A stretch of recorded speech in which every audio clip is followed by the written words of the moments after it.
1-minute warning. If you're ready, let me know in the chat right now.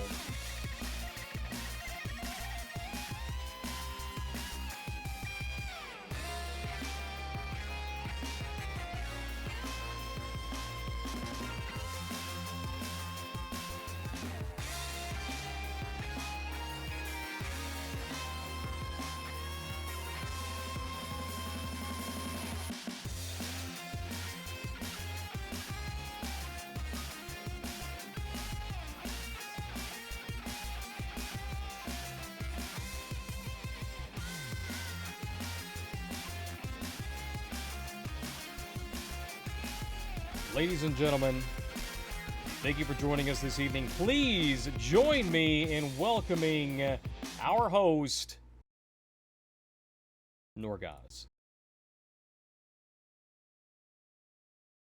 What's up, everybody? Welcome back to the Warcry Podcast. The Weekly Warcry has begun, and I'm glad you all could join us this evening. We have a great show in store for you. We have a great show in store for you tonight. We have a lot of topics that were really, and I truly mean when I say meaningful discussions, community-driven topics, I really do mean that. Forgive me. Community-driven topics, what that means to me is that things that you guys care about, things that you guys talk about either online, on Twitter, on Twitch, on Reddit, mostly not on Reddit. I don't care about Reddit. I'm not apologizing for that. Twitch chat right here during the podcast, and that's what some of these topics tonight are actually influenced by.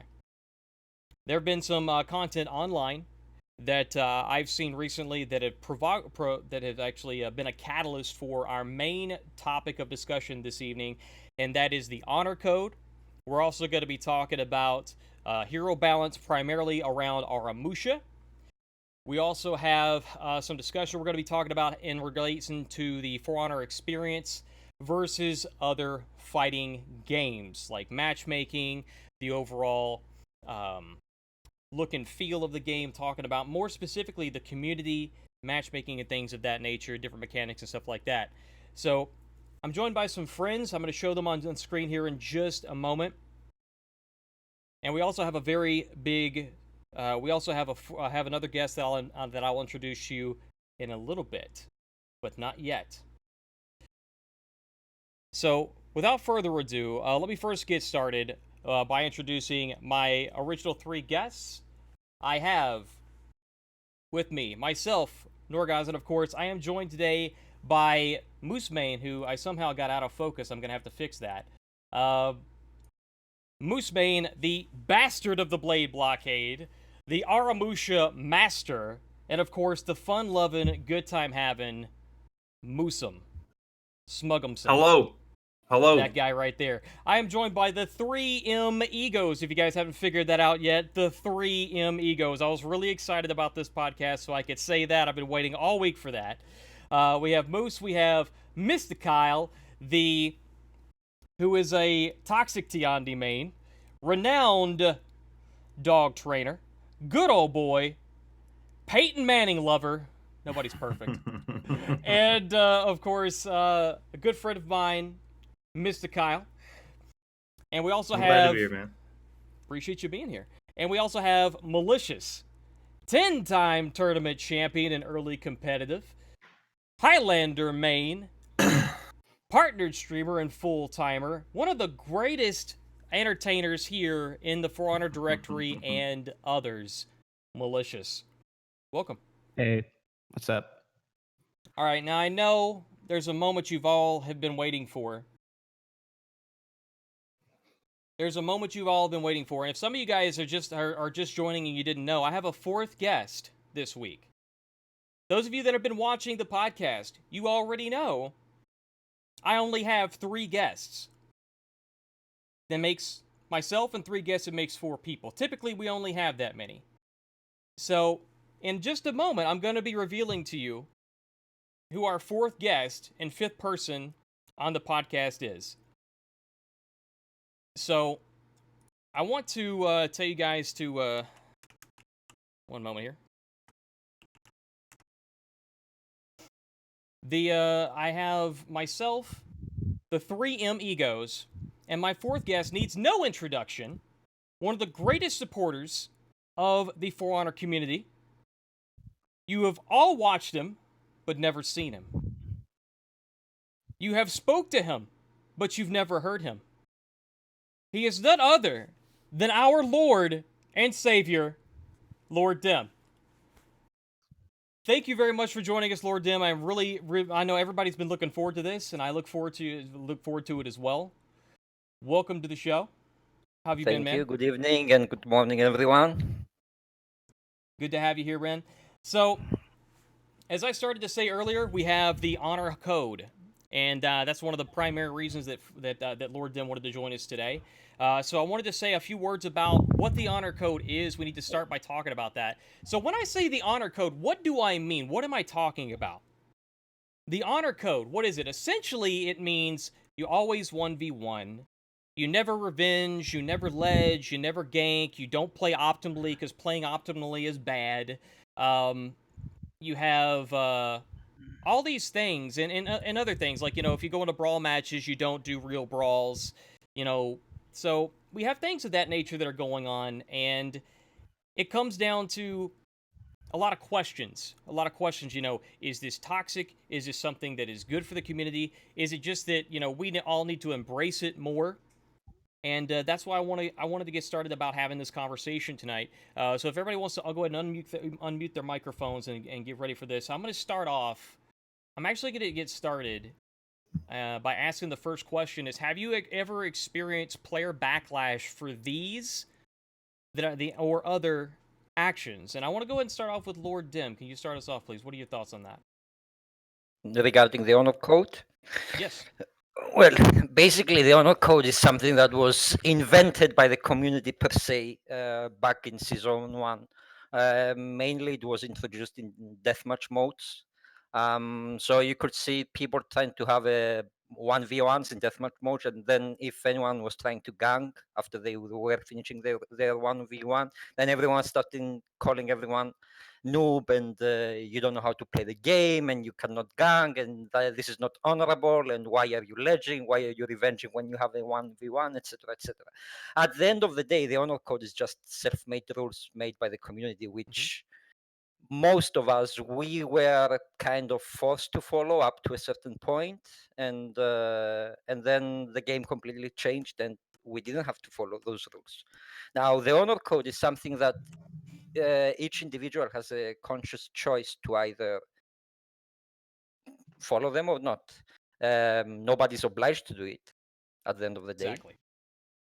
I mean, you get a guard break near a ledge. What do? You ledge someone or you don't. That is a conscious choice. I mean, personally, I would not ledge someone, but that's me. But that doesn't mean that I expected everyone else to be following the same things that I've been doing in the game. Okay.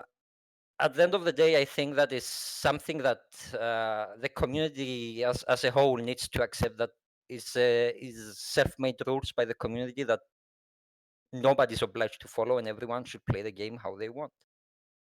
Okay, so to piggyback off of that, then, so essentially what your stance is that the honor code is something that was developed by the community, and it's sort of a mindset that you can follow it or you don't, and whether or not you follow it or not, it doesn't necessarily make you a bad person or a bad player either way. Does that sound about correct?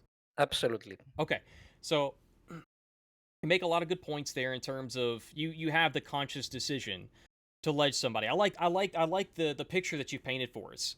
You have the option of ledging somebody or not. And do you think then?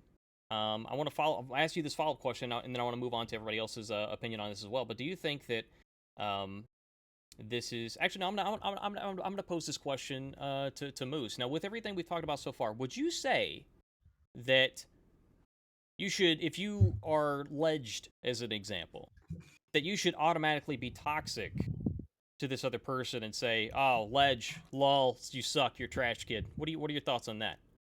Absolutely not. I mean, I don't think it's difficult to I get it. We're on the internet, and it's easy to to not separate those two things and kind of be mean or like be a jerk or like whatever. But at the end of the day, like it's not that difficult to be nice, you know. So like if you're like ledging, why be mean, right? Like, you know, if I ledge somebody, why then would I be toxic, right? Like why would I actively seek opportunities to be toxic? I think that's not necessarily like a For Honor thing. It's more of a player thing. Your thoughts in terms of, well, let me follow up with this. Have you ever experienced any of that, Moose? Yeah, and I mean, I think you're going to experience that, you know, in any game you play. There's going to be people that like to push buttons, or there are going to be people that like to do this and that. It's just part of the game, and you just shrug it off and you keep going. It's part of the game. Shrug it off. Keep going. So kind of like what Ice-T was saying. You don't tell them to go fuck their mother with a controller. You mind your own shit. Yeah, no, yeah, totally. Tell 'em I mean, you just treat people with respect, you know, like treat people how you want to be treated, you know. I Comes like out of that. I like that video where he said, you know, saying good game doesn't cost you anything, and I think that's, I would like to believe that's something we can all agree on. But your thoughts on this, MystaKyle? I want to come to you because you are the most toxic motherfucker I have ever met. I'm just kidding. You are a very entertaining individual, but you've been toxic on occasion. You are self-proclaimed, of course. So I would say, what are your thoughts on the whole honor code Well, so far? What we talked about. as far as the honor code goes, as far as whether you make the decision to ledge somebody or gank somebody or things like that, I usually make that decision on a case-by-case basis. That could depend. If the person's new, I'm not going to be as likely to maybe throw them off a ledge if they're right by, if I get a guard break near a ledge, you know, I might just try to let them fight it out. But if it's somebody, you know, we're in a really competitive match and you make a mistake, good players know not to get guard broke standing next to ledges. I mean, it just is what it is. I'm not mad if someone does it to me, and I feel like players should generally accept it, you know, that until a screen comes up after a kill that says you were disqualified for, you know, winning a match in a illegal fashion, and you've done nothing wrong.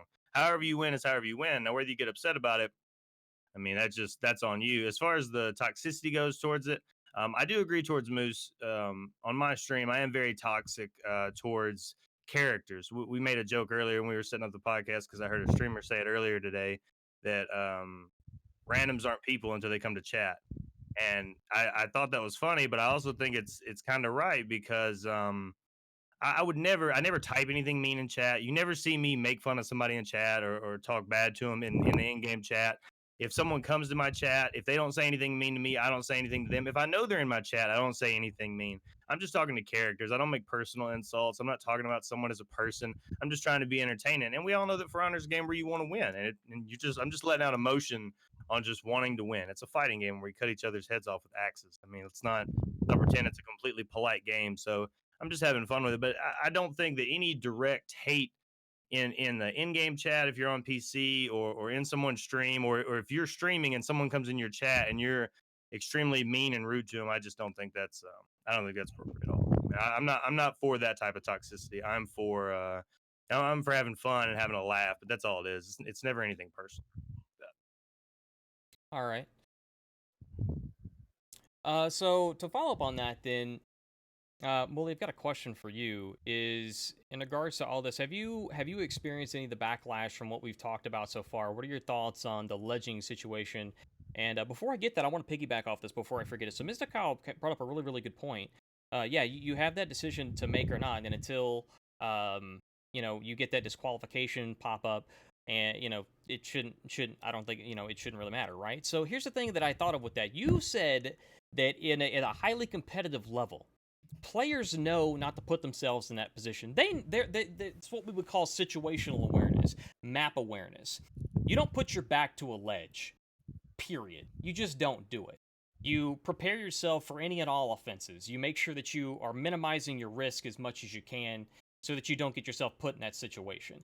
Because if you get yourself put in that situation, new player, veteran player, regardless, you put yourself in that spot, somebody else took advantage of it. So you can be pissed at that person all you want to, but who you're really pissed at, based on based on our discussion so far, it sounds like you're talking about you're being pissed at yourself.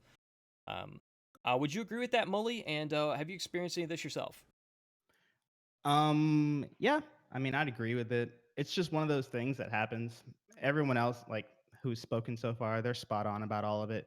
it's just one of those things that happens. It's normal. And For Honor, it's like second nature. I don't even really think about it anymore. Situational stances where like you're next to a ledge and you start guard breaking someone who has revenge or something dumb like that. And it's like, yeah, you get ledged. um, sorry, my chat knows exactly or your chat with people I know in it knows exactly how to trigger me, and so This I'm is just not all. gonna look at it. This is the community chat. I hate them So all. this is everybody. Stop. Okay. Well, anyways, long story short, I have been a victim to it. I used, I was very keen of the Highlander kick, infinite kick to ledge. I would only try that all the time, and of course, with Twitch in my name, I always get people coming in and saying, blah blah blah, toxic, no honor, yada yada. But strangely enough, in 2v2s and 4v4s, elimination wise, even Dominion, if there's only one person left, I'll let them 1v1. I don't know why. I love stuff like that. Maybe it's like something from the earlier days, Yeah, yeah. but like in elimination, I always let 1v1s go out, give them a chance to come back. But it's like Dim said, you just gotta let everyone play the game they want to be, how they want to play it, and not get toxic about it, which people do because everybody wants to win. See, here's the thing: is that on this show, and I've said this before, and some people still took what my questions and my thoughts out of context, and they didn't fully understand what I was trying to do. So I want to explain to you guys what this show is all about. And I'm going to change something here, so you're going to see my big face for a second. Give me 1 second here. So whenever I ask questions, guys, I may already know what the answer is going to be. Okay, I may already know what the answer is going to be. I may have an expectation of what the answer is going to be. But that doesn't but I still have to ask the question. What I'm trying to paint for all of you, for our community, is a big picture. Okay? That's what this is, an objective podcast. We're having objective discussions about topics that are either really hot, really popular, really controversial, most of which that are controversial shouldn't be controversial. So this show was born from the sense of that we have a divide within the community, and I want to bring the community together, and I think we've done that. But I want us to stay together. I want us to have this big picture conversation about everything that's going on, so we're all on the same page. So when I'm asking these questions and whatnot, think in the back of your mind, put yourself in these situations and think of all the things that we're talking about. Because at the end of the day, the reason that we're having these discussions is because there's a lot of toxicity that's in our community. And the only way to diffuse that is to help people understand the big picture of this situation. And the honor code does actually create some toxicity, and that's partly why we're talking about this today. I have a follow-up to this. A follow-up question to this, and I'm actually gonna on that. It's a great segue. MystaKyle, I want to talk to you first, and I want to talk to Lord Dim on this after you. Would you agree, or would you say that the honor code promotes toxicity? Or is this something that's just, individual with the players themselves? That, regardless of whether or not they use the honor code, it's just them? No, you can be upset and not be toxic. We all know that. You fought many games, you've lost a match to a hero that you thought abused a mechanic or used some type of defense that maybe you couldn't counter for whatever reason. We've all had moments of being mad. And whether those related to the honor code or not, I had you beat, but you guard broke me by a ledge and threw me off, or whatever the case may be. We can be upset about that. And you might say something to yourself, or if you're a streamer like us, you might say something, out loud for the entire internet to hear. But you might say it, but there's no need to actually be hostile towards that person. So I don't think it breeds toxicity. I think it gives people something to be angry about and something to kind of point their finger at and say, you weren't supposed to do that. Because the real truth, in my opinion, is always that you just don't like to lose. That's all it is. You just don't want to lose. And whatever makes you lose is broken and shouldn't be there and shouldn't be that way or should be done differently, because you're just upset and you want to win. And you just have to realize that that's not really rational. And it's sure not right to call people names or harass people in a video game because they wanted to win just as badly as you. And that's all there is to it. I mean, if you've got something that's competitive, you're going to have a winner and a loser. And usually, if with a competitive person, they don't like to lose. And so, no, I think that type of thing gives you something to point at. that gives you something to say. I'm mad. You shouldn't have done this. That was unfair. You can think that to yourself, but there's no real reason to actually harass people in game. I think that's a big difference. I think it's my difference in toxicity. What you say to yourself in your room, or if you're a streamer, what you say to chat, referring to that character alone. I don't think that's necessarily being toxic. I just think that's just being emotional and just vocalizing those emotions. But what you say to a person in the game to intentionally try to make them mad, to call them names, to make personal attacks. If they come to your chat saying mean things directly to them, letting your chat harass them, stuff like that, that's actually toxic. And that's the behavior that I don't think has any place. I mean, it's a competitive game. I said that earlier. So I mean, you're gonna have people get mad, and it just is what it is. But there's no need to there's a line. There's a line, and we all know where it is. I mean, you can flirt with it, you can get up there and try to rise people up a little bit, but there's no need to ever cross that line and really start going, for personal attacks and stuff like that. I can agree 100% with the personal attacks. As with my content, I will do and say whatever I think is appropriate and that is entertaining. But I make it a point not to attack somebody's character, because if whatever you do, when it comes to plays, and whether you play well, you play optimally, you ledge me, whatever. Sure, I'm gonna get salty every once in a while. We all get salty every once in a while, right? Mm-hmm. Of So course. it happens, and so you're right. We're definitely gonna be upset. Expecting somebody to never, ever, ever get upset is silly. And of course, yes, as someone pointed out, yeah, it would be boring if nobody ever got upset. In general. But what I'm getting at is the big picture of this is that people are getting toxic for the sake of being toxic and not looking at the actual issue and trying to improve themselves as players when they're putting themselves in situations that are making them, you know, that are causing them to lose. If they're not blocking something, they say light spam. Oh, you're just light spamming, or revenge, and this and that and the other thing.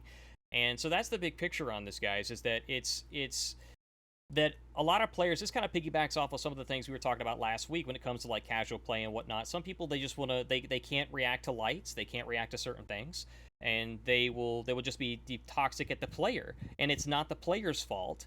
And I would say it's not even necessarily it's nobody's fault really, other than, if you can't react to that, you have to try and be better.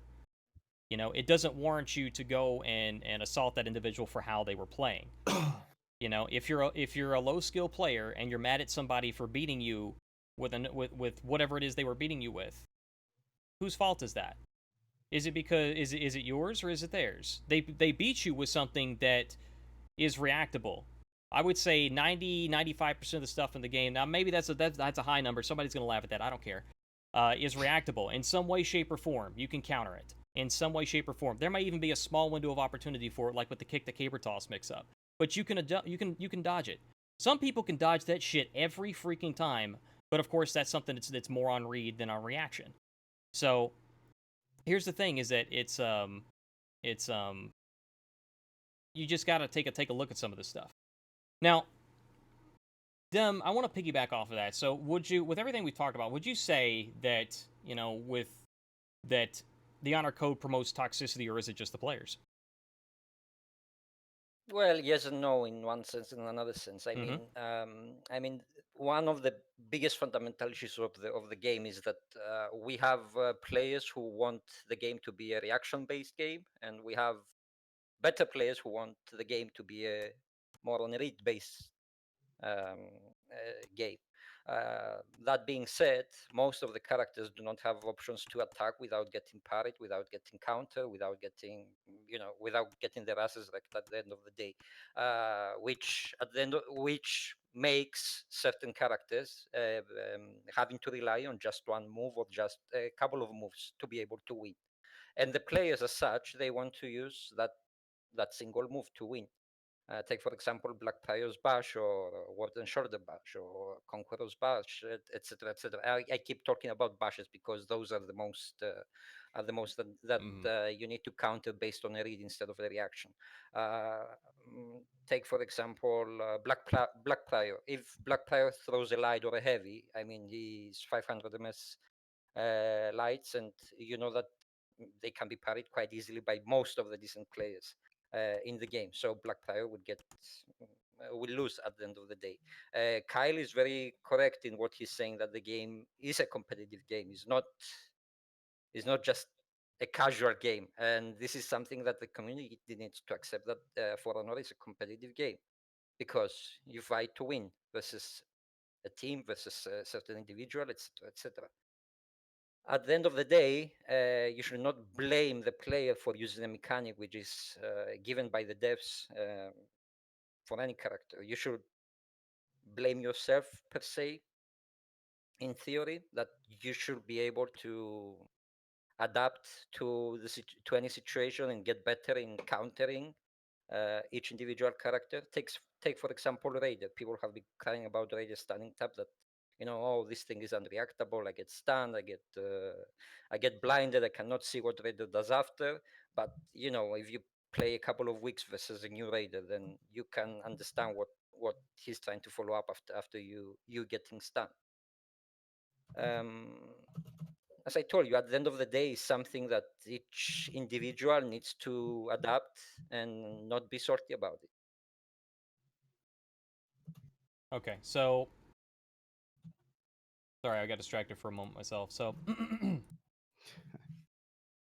right, now then, I think we're mostly on the same page so far, and Yeah, I there's a lot of agree with Dim. there's a lot of you gotta do objective that. there's a lot of objective discussion that we've had, and I want to ask a couple more questions on this topic. So we'll be on this for a little bit longer, but I want to again we have to get.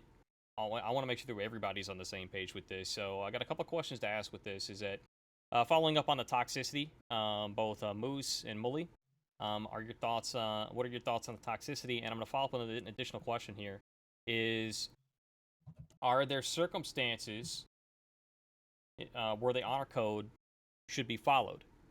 Are there circumstances, and what would you come out with? I'm going to start with Moosemayn. I mean, if we're talking about like when you should be using honor code, I always assume that that's not a thing, right? I assume that you're going to be playing to win the game, and you should be assuming that I'm going to play to win the game because it's a fighting game. People want to win. Like what else do you do? Maybe The far reps, mic. cool. Go do that with bots at Dominion or something, right? Like you should assume that they're going to play to win, and that means using whatever is in the game. Wow, damn, holy shit. Okay, Moose, I need a drink. I mean, the level of mic drop in your statement, in your response to that, is insane. And I want to remind. Oh my goodness, I love it. I love it. I love it. I love it. Okay. Hang on a second. I'm sorry. Turn it. Mully, so your question. I'm sorry. Your thoughts. Your thoughts. Thoughts on it? So I'm going to take a little bit of a different route because For Honor is like a very different game than a lot of other games out there. The only time I think that the honor code should be something that's a little bit more, or I can probably talk in past tense, that should have been followed is kind of during like bigger events or something where things could be more interesting if it was followed. I think a lot of people, even though we're all rooting for the dev team, we forget that For Honor is kind of like a sparkle of like the shine that it used to be. And so I think no matter what's going on, especially if you're a bigger name or a bigger competitor in the community, winning shouldn't always be everything. You should always be, especially in the back of your head, be thinking about what's better for the game or the community as a whole. Now, whether that be not abusing unlock tag, weird things like that. I've always had like a weird stance on, trying to, bolster yourself and not just say, well, it's in the game. Well, the devs are there. Well, I just want to win. Because at the end of the day, if the game gets better, if the community likes the game more, if it's more fun to watch or more appealing to more people, we win in the end. But I think at the end of the day, a lot of people should stop being as selfish as they've been and just trying to focus on, like you said, the bigger picture. I don't want to tell anybody how to play or how not to play, but I think it would help with, numbers at the I end of mean, the day.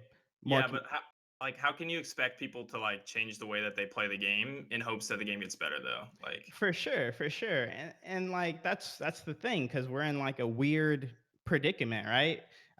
It's so crazy to think of how many people used to play For Honor. For Honor was the top of Twitch for what, 2-3 weeks when it first came out. Like that's unheard of Mm-hmm. to even think about. It was, and there was a lot of streamers that were streaming it. I was one of them, and Exactly. I was doing it from the very first closed alpha that I was able to partake in, and it was a. I'm gonna stop and thank you guys so much for the sub love. That's crazy. You guys are awesome. Um, Giving back to the community. That's what we're all about here. So thank you so much for that. And of course, um, this is a good opportunity to reintroduce the cast. I try to do this about every half hour. So if you're just now joining us, guys, I'm your host, Norgoz. This is the Warcry Podcast. We do this every week on Friday, 7 p.m. Pacific Standard Time. I'm sorry, Pacific Time. And I'm joined here today by Moosemayn MystaKyle Mulisious, and of course our Lord and Savior, Lord Dim. We've got a great show in store for you. Right now we're talking about the honor code. Is it toxic? Is it not? Whose responsibility is it in terms of whose responsibility is it in terms of I'm sorry, I have to address this. If you guys keep asking if Dim is speaking in chat, I'm gonna delete your messages and I'm gonna ban you. That's not funny. Shut up. All right, moving on. So the honor code. We're talking about the honor code. So right now, does it breed toxicity? Does it not? And is there circumstances where it should be followed?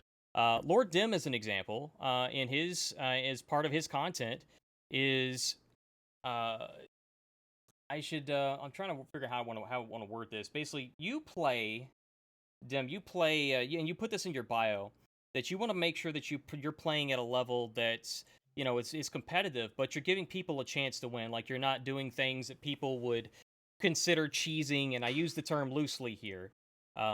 You're doing things that makes it fair for both players, and I think that's a very admirable thing, which touches on what Mully was talking about. Looking at the big picture in terms of community. Now, obviously not everybody's gonna look at things that way. Yeah, but as I said before, that is a conscious choice that I Right. make because that's how I want to play. But that doesn't mean that I should expect anyone else, my opponent or anyone else, to play it the same way. Which is something that the community needs to get in their heads. That if I play in a certain way, it doesn't mean that everyone else should be playing the way that I want them to play. They should play the game with all the mechanics that the game has. So why get upset about it? I mean, we all get upset at point, yes or no, when we lose because the game is competitive. But at the end of the day, as I told you, it's a conscious choice that people need to make and not blame anyone else but themselves when they lose. Dim, I think you cut out there for a second. Are you still with us? Yes, you can't hear me? Yeah, Yeah, it cut we out there hear for you. a second. Please continue. That was weird. No, I was just saying Yeah, I that. think it's done. Sorry, I can't read chat and listen at the same time. I apologize. I'm reading chat. Don't worry about it. Okay, cool. All right, so when we've got so I think that then this goes to our final thoughts on this. Just a yes or no. Do you think that the honor code, again, to reiterate what the honor code is no ledging, no ganking, no optimal play, always 1v1, no revenge. You're always basically adhering to this invisible code that everybody kind of bends in it and to their own will.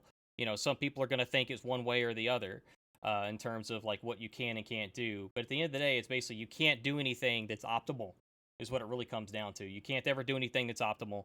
And so we talked about whether or not it breeds toxicity, if there's situations where it should be used or whether it shouldn't be used in terms of with new players, with lower skill players, in terms of like maybe something that's bigger for the community, that kind of thing.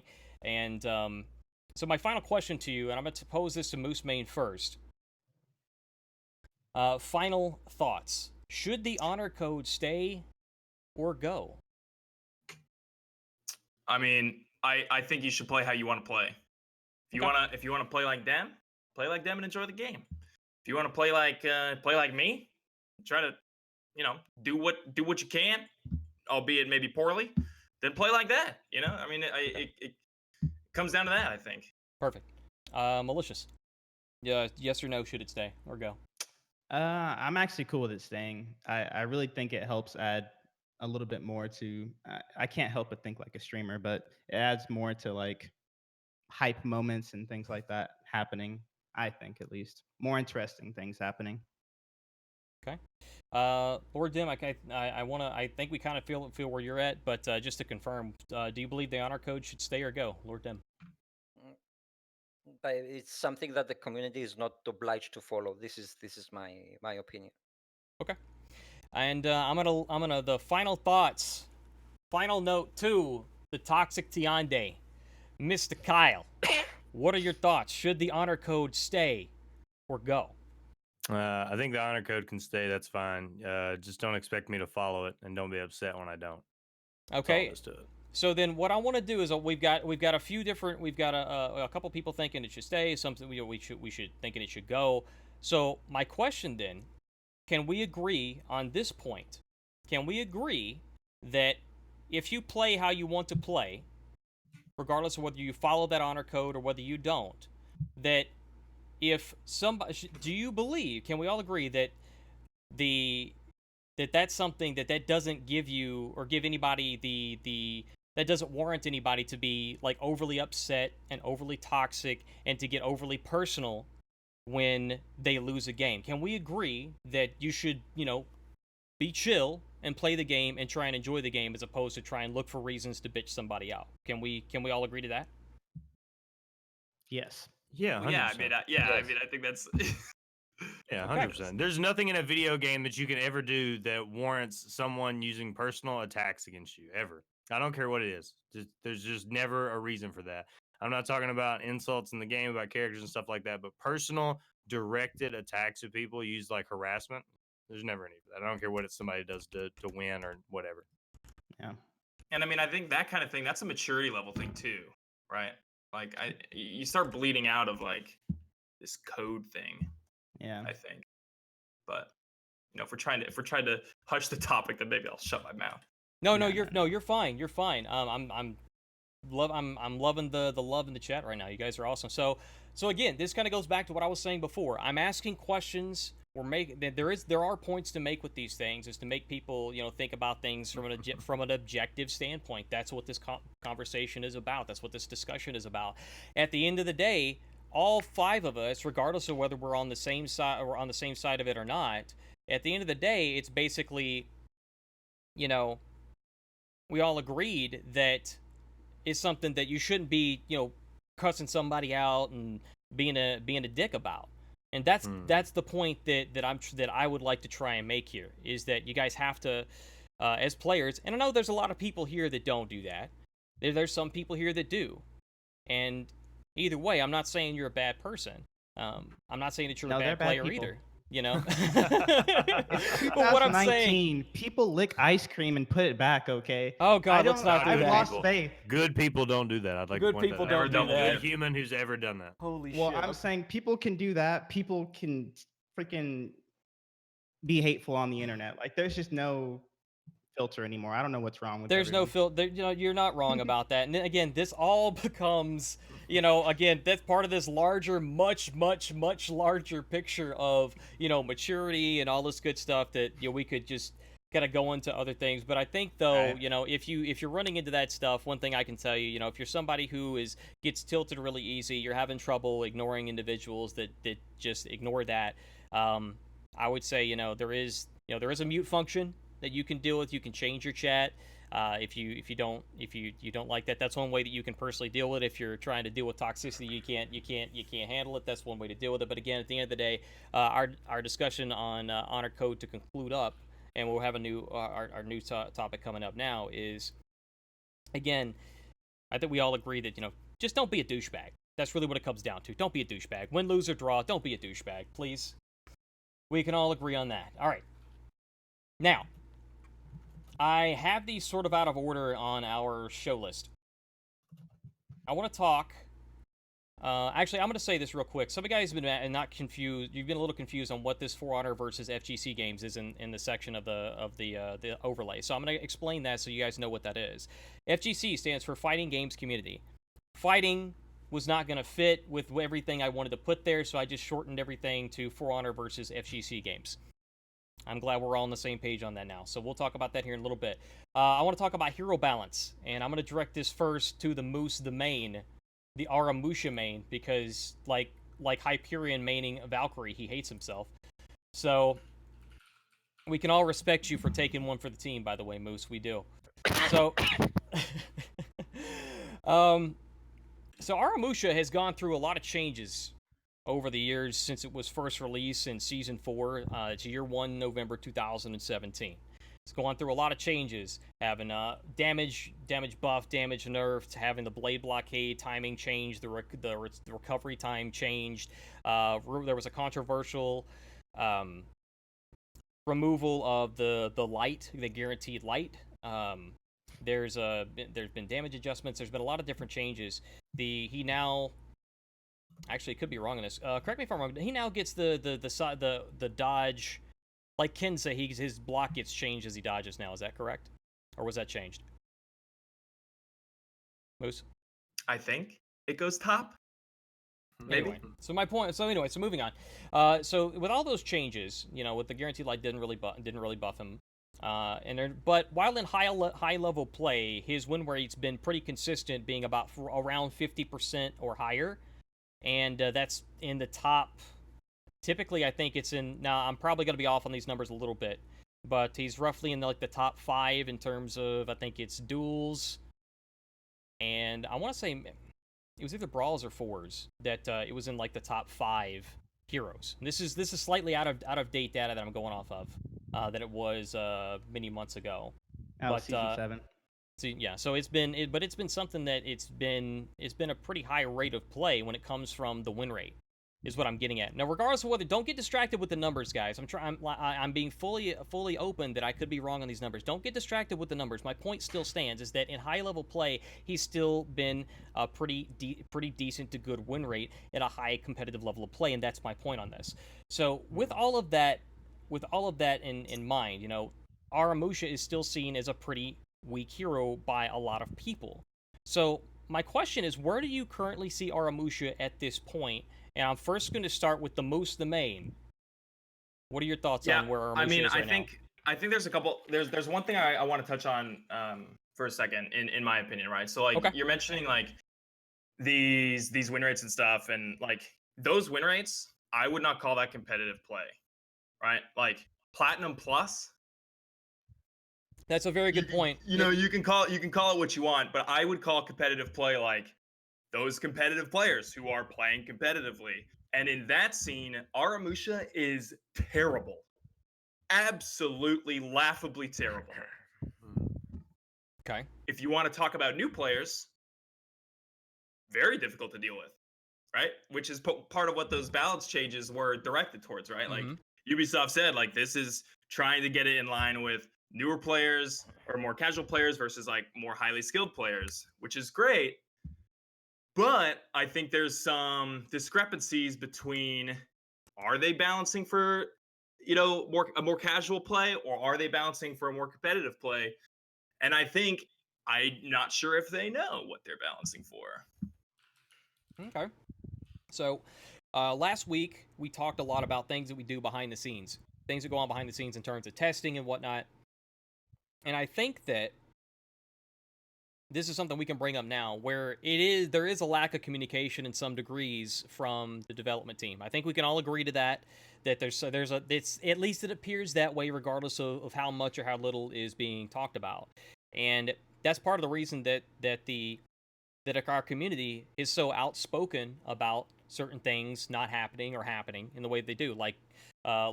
Raider changes. When the Raider changes went into play the first couple of weeks, I mean, they got hammered. They got hammered hard and fast, like the stunning tap. It's still a 500 millisecond attack with a 400 millisecond indicator. However, yes, I'm going to give the full disclosure. I'm fully aware there is a 367 and delayed to 333 millisecond on the indicator right now. That is a current bug that's in the game. And as far as I know, that has not been changed as of the time of this show. I'm sure that it will be changed in the future, but I want to make sure that I'm giving my full disclosure. I'm fully aware of that. I'm aware of that. Being a newly appointed secondary / raider main, I'm fully aware of that. I know that. I know that that's frustrating. But it's still, as I understand, I think it is still a 500 millisecond attack. It's just the indicator that's off. So, and moving forward, then, we've had a lot of things that go into testing, and whether or not Aramusha is part of that, we might not know. We probably won't know. And we're as outspoken as we are, it's hard to really find a really good balance in terms of being open about that. So yeah, I think that there is definitely an issue with communication in terms of, to follow up off of your point, Moosemayn, where it seems like we don't really know where we're going, or they're not sure about where we're going. There's definitely a lack of communication, so there's no really for us to know. But if they were to communicate, we're going to give Aramusha hyper armor on everything, as an example, people would just flip the hell out. People would lose their shit. They'd be like, it wouldn't be, honestly, it wouldn't be that much different than Berserker, though. I mean, sure, there's going to be slightly differences, more or less on damage numbers, but it's not going to be too awful different than what Berserker is now. So, that's what I'm getting at. Again, looking at it from an objective point of view. So, all right, so backing up for a moment, where would you say, where do you guys currently see Aramusha? I'm going to go with Dim on this one. Aramusha is actually pretty low on a high level, from a high level duelist perspective. In 4v4, probably slightly better due to the target swaps and 400 ms soft feigns that Aramusha can make. And going back a bit to the win rate matrix that Ubisoft is releasing every season, that matrix is actually pretty skewed because it's based both on a console and PC players. So the console players, we know that it's a higher player base than the PC, so the win matrix is more preferable on a console basis instead of a PC. Aramusha on console is actually doing pretty good, but on PC it sucks. I mean, from a certain level and above, Yeah, I agree. You can't really do much about it. I would say Okay. B tier. Okay. So not too awful, not too terrible, but kind of bad, really bad. The biggest issue with Aramusha is that all his attacks are highly telegraphed, so you know that if Aramusha starts from the right, then he has to go top, or if he goes from the right and he tries to go in a right finisher, then he will either soft feint to one of the other sides, or he will just let the heavy go. And good players can actually react to that, which is what makes Aramusha bad, because he has literally no offense versus players. And he needs to rely more on his defensive mechanisms instead of his offense. So Aramusha's at this point, he's forced to play more defensively. That's kind of what you're saying.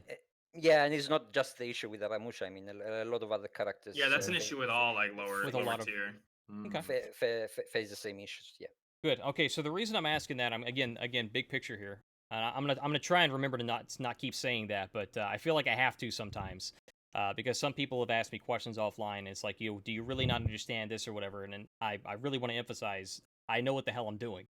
I would hope that you guys would think that I know what the hell I'm doing here. So big picture on that, yeah, that paints the picture that yes, there is an issue right now. That there's too much defense in the game, and there is a direction that the development team has made, right, where where they're moving towards it, and there's evidence to say with where they're doing, with revamping these reworking characters with some of the newer characters, they're pushing for more offense and less focus on defense. We've all made the complaints from the very first year. There was too much offense from parries and blocks. It was just not safe to really throw out attacks. They've been over time in the last couple of years, the last 2.5 years at this point. We've seen these adjustments being made over time. So I would say then we've kind of established then. I don't want to go too much into like where we think Aramusha is. I'm gonna ask, where do you guys think it is? And what do you say he needs to be more viable? Because we're kind of lumping those two together already. What are your thoughts on that next Malicious? So you're asking what he needs to be viable? Where do you think he is, and what do you think he needs to be viable, more viable? I mean, I agree with them. He's pretty low. I've seen some really good ones, which is like people who only play Aramusha, but even still, they get trashed on. I've been saying this forever, but I think that if he had all of his moves available from his Blade Blockade, just out of neutral, I think he'd be a little bit better. Because what he gets that unblockable, he gets the ring the bell, and he gets the kick. If he had access to all that without having to block, I think he might be a little bit better. Just something to mix it up, because then he'd be pretty quick. He'd have soft feints, and he'd have unblockable kick, and somehow a ring the bell right off of neutral, which would just scare people into actually having to think about what he's going to do rather than just like knowing, oh, he's going to zone or oh, he's going to soft feint. That's Yeah, what I mean, think. yeah, and I think like to go off of Malicious's point, like there's a lot you can do to him simply because he's just at a higher level. He's just not that good. So anything you do would be an improvement. I think it needs to. You need to make sure, and by you, I mean like whoever is in charge of implementing these changes needs to make sure that it's they're very calculated decisions, right? You can't, you don't want a rework of somebody that's just slapping on hyper armor or slapping on something else. Like you want some substance to the rework. And I think like there are, probably people in the chat and people on like Reddit that have done and put in a ton of effort on like Aramusha potential reworks and like what should happen there. And I would urge people to like look that stuff up. Like that information is out there. Like the competitive subreddit has tons and tons and tons of information, like all of this stuff, and it's there. And you can look at it. You don't have to. If you don't want to, don't do it. But like a ton of this information is out there. Yes. It's funny you say that. I think I might have, did I link it in here or not? No, I didn't. I was actually looking at a listing from the competitive subreddit of back in the October 2018 change. From that patch, they were adjusting some changes. They adjusted they adjusted the speed on the infinite top light, and some other things. And it was a competitive subreddit where they were like talking back and forth about it. And I mean, it was. I fully understand where you're coming from. So so what I'm saying with that is that the information is definitely out there. I mean, if you want to look for it, you want to get feedback on it and see what the competitive scene thinks about it. There is a competitive subreddit, but the reason I kind of like sucked air through my teeth really fast is because, well, the competitive subreddit is very harsh and very blunt. And if you're not prepared for that, you probably shouldn't go there. If you're somebody who gets tilted really easily and you're a really huge fan of Aramusha, you probably shouldn't go there, which is probably why Moosemayn doesn't go there anymore, I'd imagine. Yeah, I mean, like whether they're this or that, like aside, like you don't need to talk to anybody or interact to anybody to go to the subreddit and look up information, right? Mm-hmm. So, all right. So then, to in regards to Aramusha, I think we're very much on the same page with Aramusha. So to wrap up Aramusha, so basically what we're saying is that right now he's in a position of where his weaknesses come down to his limited. He's got some limited offense. Needs more. Would you guys say so? Well, I'm gonna ask you this directly, Moose, on Blade Blockade. What do we need to do with Blade Blockade right now? Yeah, I mean that's a super specific question. I mean, just for like, in my opinion, I mean I think the recovery is too long, something like 1,000 milliseconds, and it's just super punishable and super risky, which goes back to something that Den touched on, right? Throwing those attacks from neutral when you don't have it, when, like Bully said, if they don't need to pay attention, right? They don't need to think about it. Like, yeah, those attacks are going to be risky. And if you're trying to win, why would you throw those attacks? And following that logic, why would you use Blade Blockade unless it's on like a hard read? In which case it can be great, right? Like you can buffer it and it can catch whatever omnidirectional 400 millisecond whatever is coming at you, and that can be great. But that's on read. It's incredibly dangerous to use outside of that. Okay. All right, I think that we can all probably agree that the Blade Blockade, the risk versus reward, I don't know if I would say it's there. I know it activates really quickly now, very, very fast, and but you don't really get a lot of really good punishes off of it. So the risk versus reward factor is not really there in a positive way. So I think we can all probably agree. Then would you say that we need to probably we would probably need to adjust the. These are all our thoughts and opinions, and maybe we're right, maybe we're wrong, but we're coming out with suggestions, right? So that's what, again, this is another reason for this podcast, is to come up with thoughts and suggestions. If we identify a problem with the game, we don't just bitch the devs out. We come up with some kind of thoughts. Now, whether we're right or not, that's not necessarily for us to make the final decision on. Now, we can as a community absolutely objectively look at what they decide to do, but the final decision to put it in the game or not put it in the game falls on the development team and their testing team and all that good stuff, because they definitely do a lot of thorough testing on things before they put it in. Now, whether or not the community agrees with those changes is all up for debate, and that's part of why we have this little bit of community divide. So I think we can all agree though that on the recovery time. So Yeah. Okay, so needs something more offensively, needs something that's going to push him more in aggressive way, which is pretty much what they're doing with the most of the roster. So we're looking pretty good on time. So I want to follow this up with Highlander. Highlander, for the longest time, was a very controversial hero. And I'm going to start with Malicious, then I want to follow up again with Lord Dim. In Highlander seems to kind of fallen off the spotlight since of complaints since year 3 came out. Vortiger came out, Hitokiri's come out since then. Highlander's kind of under the radar at this point. The Raider got reworked. All of those, I think, go into effect with this. One of the biggest complaints with Highlander was complaints of getting a 400. Dude, can you imagine? Just one hit KO. Baby. Make it Fuck happen. you. Please. Make it happen. 400 damage stunning tap. Do it. There were complaints of getting a 40 damage punish off of a light parry with Highlander, and that was one of the big things. And I used to play Highlander very actively, and I don't know where I fell off, but I can't play him as well as I used to. I've got 25 reps in him, and I play him like I've got like two levels, not reps, but 2 levels. I barely know what I'm doing anymore. I don't know what happened. Something happened.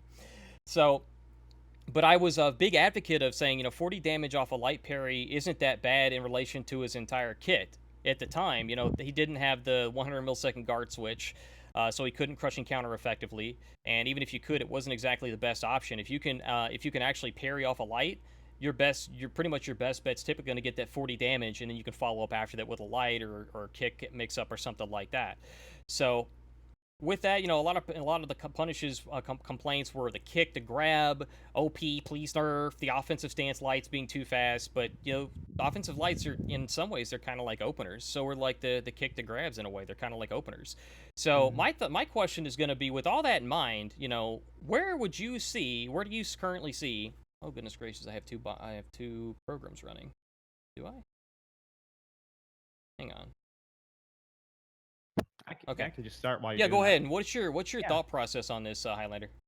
Yeah, for sure. So Highlander is a product of old For Honor. Like, he was the perfect hero in old For Honor. He had everything, but they're heading to like this new type of, I guess, play style. Unreactable, a little bit quicker, faster pace, dodges, and almost every move having some special kind of thing on it. So whether it's undodgeable, unblockable, it has super armor, there's always something stacked on top of something now. And that's where Highlander has fallen off, because even though he's so great, he has all these awesome tools, there's nothing mixed into it. So I think Highlander is, like, when I'm playing him, of course. No, I'm kidding. When a good player is playing Highlander, like, he can still do amazing. He can pretty much beat anybody in the game sometimes, but he has so many direct counters, because if anybody has an unblockable, you're out of there. If anybody has a dodge attack, you're out of there.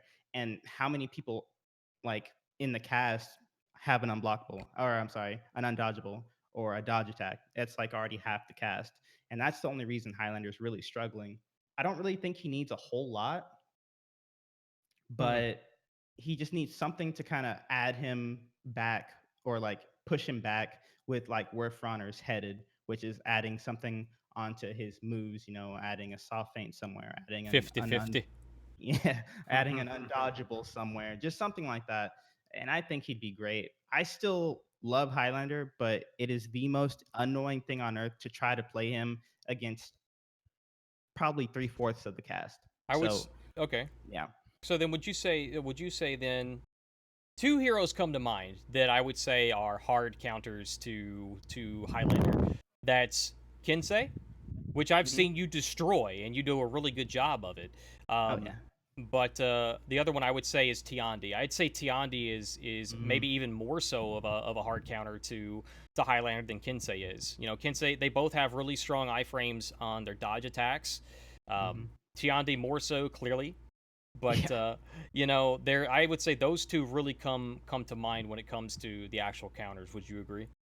I agree, but I mean, like literally half a step below them, it's like Orochi, Berserker, JJ. Like so many people have those same dodge attacks, have those same iframes, and that's why it's so tough for him right now. Well, But yeah, those two definitely. I think Berserker and Highlander are actually pretty good on pretty somewhat even footing. I mean my from my personal opinion, because it comes down to, I think it comes down to more for player skill as a terms of the matchup, Mhm. because yeah, you've got Berserker that can punish a kick if you don't follow it up. If you just do a raw kick or a raw grab, they can spin chop out of that, as Yeah, long you as their can't timing's kick or right. grab against Berserker. You can't Exactly, you'll stay in get punished. offensive stance. You pretty much have to hope you can parry a Berserker. And Yeah, bait some stuff out and get that parry. And you can't crushing can you and I know you know this, but you can't crushing counter it because he'll hyper armor right through with the follow up Yep. off of the light, off the side dodge light, which I don't know how many people knew that or not. Unless you can guarantee you're killing him, it's probably bad. Probably bad Mhm. idea. So, but I think that those are actually they're not a terrible matchup, because on both sides you're mostly looking at trading. Yeah. That's the end goal, is to trade, and who can trade better and who can um, make the other person guess to the point to where they're being able to punish each other. So I think they're not. It could though that one for me on either side, playing Highlander or Zerker, I kind of like go either way with it. But I do lean more toward the Zerker. So I do agree with you in that sense. It's a little bit more in favor of the Zerker, but I don't think it's a huge amount. Mhm. So to follow up with that, so we've talked a lot about the like matchups, lack thereof, and things of that nature. I want to get Dim's opinion on this, but before I do that, I want to reintroduce everybody to reintroduce the cast, everybody. So again, I'm your host, Norgoz. I host the Warcry Podcast every Friday at 7 p.m. Pacific at twitch.tv/Norgoz, NORG0Z. And I am joined here by four amazing people, content creators from the community, content creators and supporters of the community. We have Moosemayn, the Aramusha main, Kyle, the Toxic Tiandi, MystaKyle, and we have Moosemayn Mulisious, the Highlander main, highly entertaining individual, and we have Lord Dim. Both of those two are partnered streamers, big entertainers, and of course supporters of the community. Lord Dim again needs no introduction. We all know him. He is our Lord and Savior. Thank you all for being here. Really appreciate that, and thank you all for tuning in. So Lord Dim, with all that in mind, what are your thoughts in terms of where Highlander is right now in terms of complaints, or I guess really more so lack thereof at this Well, point? Mhm. Highlander needs more options out of his defensive stance, in my opinion. His 600 ms lights are a joke. They shouldn't be in the game. They should just be removed or changed to 500 ms or something else. Then Highlander needs to rely a lot on his offensive stance in order to land damage to people. He needs to keep dodging. He needs to kick to grab, throw an unblockable, not throw an unblockable, etc., etc. But I want to go back in something that you said about uh, a light parry giving 40 damage for Highlander or for Raider or for other characters. Either or, I right? I still think that that parries are too rewarding in the game, and that is something that should be changed. Good point.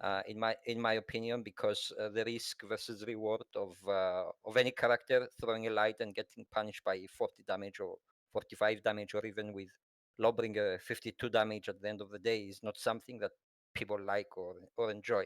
In my opinion, I think all characters did something like a riposte parry, which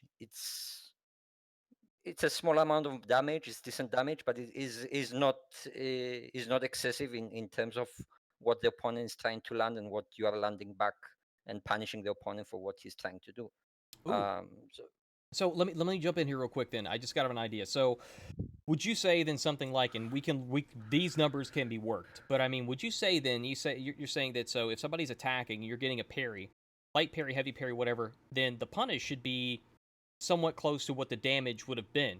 So would you say like maybe an idea again that we can work the numbers?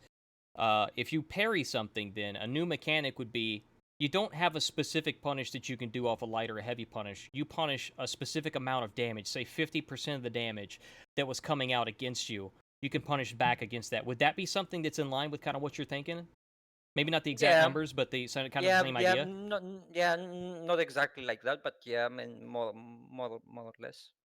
I Okay. mean, I was thinking more on what Lawbringer gets from his light riposte, what Warlord gets from his parry punish, and well, Warlord is getting very very low damage at this point, but Nuxia, etc., etc. But let's say you throw a light versus a raider, and you try to land 15 damage, 18 damage, and you eat 40 at the end of the day, and then Raider can flow into a stunning tab and keep punishing you, and you really can't do nothing about it instead of eating the damage, getting out of stamina, going into out of stamina pressure because you try to be offensive. So I still think that defense is too rewarding in the game, and that is something that really needs to be changed for as a core mechanic in the game, not just for specific characters, but for everyone. And we're going to be talking about that some next week. This is probably a good time to talk about this, and I don't want to change these topics. I don't want to what's the word I'm looking for? I don't want to adjust or direct our conversation into this. But next week, those of you that are watching live or the VOD, next week on Friday the 12th, we're going to be doing a show. We're going to be talking about the state of dodge roll, which fits into I guess you could say it fits into a sort of a defensive category. And then we're also going to be talking about something that I almost mentioned earlier when we were talking about, the honor code against new heroes or low skill players and stuff like that. Then, or new players rather, not new heroes. Then we're going to be talking next week. We're going to be talking about whether or not we should, at what point, if at all, should we leave behind new players and low or low slash or low skill players. At what point, is that something we should do, and at what point should we do that if we did? That's something we're going to be talking about next week to give you guys a free teaser. And I'll remind you guys at the end of the cast, those are two of the big topics we're going to be talking about next week. I've already got, we're going to bring back Fatal Fate for that conversation. We're going to be talking to Top Ramen Shaman for that conversation. And I wanted to do a final confirmation, but I believe Black Baxter's going to be on board for that one as well. So to give you an idea of what we're going to talk about next week, that was a good segue for it. So I think we're all on the same page when it comes to defense. Can I say something about what you just said? Sorry, I'm going to derail a bit on the I conversation. don't really want to derail that much on this week. Yeah. Just let me say something. We have two big issues with the game currently, and it's not something that is the player's fault. It's something that is the game's fault. Matchmaking is really killing new players. You cannot expect players to be matched with rep 300s, rep 200s, and one player just got the game like yesterday or today, and he has 0 reps or 10 reps or 20 reps.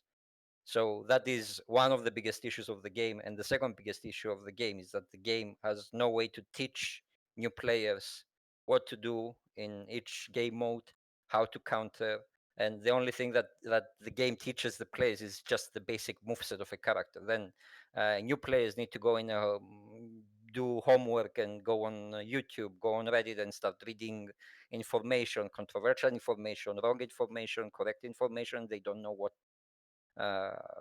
they are supposed to do in the game. So let's just say that For Honor at this point is not new player friendly, and that is the reason that we keep seeing a diminution in the player base. I mean, people get the game and they get discouraged by playing 5-10 matches, and they just don't want to play anymore. Yep. Okay. So then that's probably a good point. We can segue over to our next big topic at that point. So let me ask a wrap up question here with Highlander then. MystaKyle Moose. I think we've all kind of talked about Highlander a lot, but I think we all agree he's not in a terribly bad spot. I don't think he's in a bad spot. He might need some small minor tweaks, but it mostly falls into the bigger picture of defense is too strong, offense not good enough. And if some of those were changed, maybe Highlander would be in a better position. So I think we can all are we all kind of on the same page with that? Oh I yeah. think Highlander is really dependent on who you play. I have played a lot of Tiandi, so I mean, obviously that's You have an a good counter. extremely direct counter, like we talked about. And if you know how to use that kit, and you don't make if you don't give a chance a Highlander to win, if you don't give him an easy move to parry or give him anything to parry at all, and you use your dodges properly and know when to use it and how to use it, it can't kill you. It just can't. The kit's just not made for it, and that's a problem with that's a problem with Aramusha too, and Highlander. All of them, there's all these different ways to get around him. It's like, oh, you can't beat him, but all you gotta do is play this guy or use this strategy, and now you know they have no hope. So many of these heroes like Highlander, like Aramusha, the reason that they're a problem is that if you don't know the secret counter, and I'll use quotation marks on that, is that if you don't know, to back dodge or to dodge roll from Highlander or to use, your extended dodges against Highlander, excuse me, then they're very effective heroes. They're very strong. That you can struggle with them, but as soon as you know their direct counter, they become not even remotely a threat. So it's so hard because one match you can play Highlander and you're like, people they have no hope. They have no idea how to do it. The next guy knows how to deal with it, knows how to stand close to you, force you to throw lights, force you to use hyper armor. Um, that's a big problem. So as far as where Highlander or Aramusha, somebody like that ranks, it's so dependent on what the other player knows. Because if the other player doesn't know a lot about how to counter kick grab, that's an amazing move. And especially if you use the fake with the unblockable too. If they don't know how to counter that, if they don't know how to walk backwards and use a step back light or a step back heavy to negate the longer mix ups, if they don't know how to do that stuff, then he's extremely strong. But once you learn it, like Dim talked about, by going and doing your homework through the competitive subreddit, through YouTube videos, through these other great content creators who are telling you, hey, if you're having trouble, do this thing because for whatever reason, this thing completely negates all of Highlander's offense. And so he fluctuates so much. And I feel like that's why some of those characters like that are hard to balance. Aramusha is really dangerous if you stand in front of him, but if you walk backwards, there's nothing he can do. Yeah. So there's such a huge difference in the knowledge really makes really the knowledge that you have changes where that hero really lies in the tier list, which I guess, if we're talking about, well, you only count the competitive people and they only do that, then, to be honest with you, there's only a few characters who, are viable. Really, there's a very short list and everyone else isn't. That's just, I mean, at the very top levels, I'm especially not even close to one of those guys, but we see them play and we got to watch them and, different content creators and stuff. But there's only a few characters that are really viable. So, it depends on your skill level. And that's why this game is really hard to balance. And that's why it's hard to know what to do with Highlander. Do you make him better? Because if so, no, you're just going to stomp through anybody at lower reps. But, if you leave him where he's at, he's useless once you get competent players in there. Yeah, I think it's definitely puts the devs in sort of a tough position with that because he's not bad. He's not necessarily in a bad spot per se. There's a couple things that he could maybe small tweaks, and I would agree might need some small tweaks. But as they're going through the entire roster, I imagine that they are going to go back and again readjust and retweak these heroes that are sort of based on sort of a somewhat older, more defensive oriented build, and that's something that we have seen evidence of with previous changes. So final thoughts on Highlander, Moosemayn. Final thoughts on Highlander. What would you say? Where would you say he's at? What do you think if he needs, if anything? What are your thoughts? Yeah, I mean, I agree with Malicious. Like I think his matchups are incredibly polarizing. I think like with the direction of the, like Molly said, like this new direction of like more unreactable offense, faster pace. Yeah, Highlander's probably going to need a lot of attention or a little love, but so is everybody A lot else of it, yeah. underneath him too. It's a never-ending thing. And part of that happens because of the new hero releases. There's power creep in how strong a character is and how where they sit. Not even that long ago, the competitive subreddit like redid the tier list and like extended some things because there's just not enough space to clearly define what the range, the variety, and the range of ability to perform in the game, depended on the characters. So yeah, I mean, all in all, I think he's he's okay, but yeah, he's gonna need some love. So so right now what we're doing is we're hinting at an even bigger picture that we're going to be talking a little bit more about. Excuse me. Next week we're going to be talking about dodge rolling, and we'll probably lump that in with a bigger conversation about the defensive meta, if you will, in terms of that being stronger for punishes and overall effectiveness as opposed to attacking, which is what I think everybody really wants. I mean, if you look at comparative fighting games, and this will be our transition here, is that if you look at other fighting games such as, and again, For Honor, yes, is its own unique game. It is different. It's got multiple game modes. You've got duels. You've got Dominion, and you're going to have different people that play duels, Dominion, brawls, and tribute. A different number of them on each of them. So duels, you're gonna find a match in maybe 3 to 5 minutes, depending on your skill level and your match history. As opposed to Dominion, it's probably going to take you 1 to 3 minutes to get you a game. Roughly. Those are numbers that are from North America. I don't know. I know that the OCE servers for New Zealand and Australia. You guys don't have as many people. It is what it is. But the player experience of For Honor. That's what we're leading up to, guys. And this is one of our big topics for tonight. Is the player experience. So I invited all of the people on our cast tonight to play about an hour at least of another fighting game, such as Street Fighter V, Tekken 7, Mortal Kombat 11, Dragon Ball FighterZ. Those are some of the top most popular fighting games right now. I think the new version of Samurai Showdown is coming out soon, if it's not already out. I couldn't get data on that. It hasn't been out long enough to get data on that through Steam. But through Steam, I mean, For Honor is still the most popular number-wise in terms of average concurrent players. It's sitting around over 4,000 something right now, I think, in the last week. But it's been pretty consistent over, I think, the last few months or so. So it's been pretty good.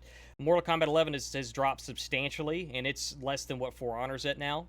And Mulisious actually plays a lot of Mortal Kombat 11, so I'm gonna throw that first at Mulisious. And can you tell me, in a comparison, For Honor versus Mortal Kombat 11, give me your overall experience, and I'm talking about like your matchmaking times, the player toxicity levels, more or less, and so on and so forth, things of that nature. What's your been experiences, Malicious? It's gonna be a little bit tough to kind of compare the two because MK is so new, so of course matchmaking's quicker. Of course, it's a little bit fresh. But I guess I could kind of think back to when For Honor was new, try to compare the two, but to answer the question in short, without blanking out, You need another drink, sir. I need something, but seriously, Oh baby, it's just a completely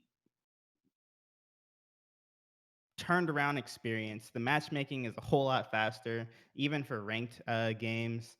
You can really tell that they try to focus everyone into one place, which is nice. That's something For Honor doesn't really do. They just say, kind of do whatever you want. Here's some orders so you can finish some things and maybe get everybody to play Brawl for a couple of days, or give us a tribute order for some reason. I don't but overall, the kind of feel I get from the two is just a little bit different. MK is just a little bit more tight knit. The toxicity is just as high over there. I'll be the first to say it. People hate high tier characters. If you play Scorpion, you're going to get hate mail. If you play Gearus, you're going to get hate mail. Probably just like if you're playing Raider on For Honor. So that's pretty much the same. But as the game itself, I mean, Mortal Kombat, it's just a little bit more, streamlined, do you think? Yeah, streamlined, exactly. But So- they've been making games for like 30 years. What do you expect? That's true. Well, I mean, Ubisoft is one of the biggest, devil's advocate here. I mean, Ubisoft is one of the biggest game development companies. Ubisoft Montreal is one of the biggest studios in True. the world, if not still the biggest. So they have a lot of experience under their belt. I mean, I know at least when creating For Honor, they networked with other Ubisoft game studios from different parts of the world. So I don't know if they're still doing that now. I imagine they're probably centralized in Montreal for the most part. And I hear what you're They're saying when it comes to outsourcing. like the MK world and stuff. And yes, of course, don't get distracted, guys, in terms of like the difference of For Honor's mechanics versus the other fighting games. Yes, we're mostly talking about when we say fighting games, we think of Street Fighter, we think of Mortal Kombat. Those are the two that really stand out for me. Mortal Kombat, for God's sakes, I was alive when dating myself here. I remember the ESRB rating. That was because of Mortal Kombat. In case you didn't know that, in case you're too young to know that, Mortal Kombat made the game rating system. It was all over the news because there's blood and there's fatalities. Oh my God, my child, my innocent virgin child. Oh please, no, the eyes, no, they can't see, they can't unsee it. Oh my God, please. So anyway, the thing is that I'm from the South. Dating myself is not illegal. I'm just gonna throw that out there. So I'm gonna throw that out there, right? I'm gonna stomp that one. So what I'm leading up here to with that is, that was the devil's advocate, is that they're a big game studio, they're big boys, and I want to throw these questions out there as part of our rest of our conversation. Is should we kill off then some of these game modes? Then would that help us with pushing more Yes. into 100%. dual dominion, things of that nature? Everybody can chime in on this one, like tribute, deathmatch, skirmish and exhibition, or whatever the hell they're all called now. Those, nobody plays that, unfortunately. Not enough people play it, and it really is just taking away from other game modes like duels, brawls, and dominion. Those are the three primary game modes, other than breach. I don't know what the numbers are necessarily, but dominion is the most popular game mode by far, and so it is what it is. But I think we may need to look at that, and that's sort of the big picture of this, is what we're kind of leading towards, is what are our solutions, and that's one of the things that I'm kind of thinking of right now that I want to throw out there. So to piggyback off of this, I want to follow up with MystaKyle and ask you, what is your experience been, or what game did you play, or what game have you played with previous experience, and what's your experience been versus For Honor? Well, I played MK11, but I'll be honest, I don't play other fighting games, and I'm not good at any other fighting game. Not that I'm good Nobody's at For Honor, perfect. Nobody's but I'm perfect. especially not even remotely competitive at anything else. Top 4 Tiandi in the world, by the way. Yeah, yeah, and the very last Mortal Kombat player in the world. Right in front of me. Yeah.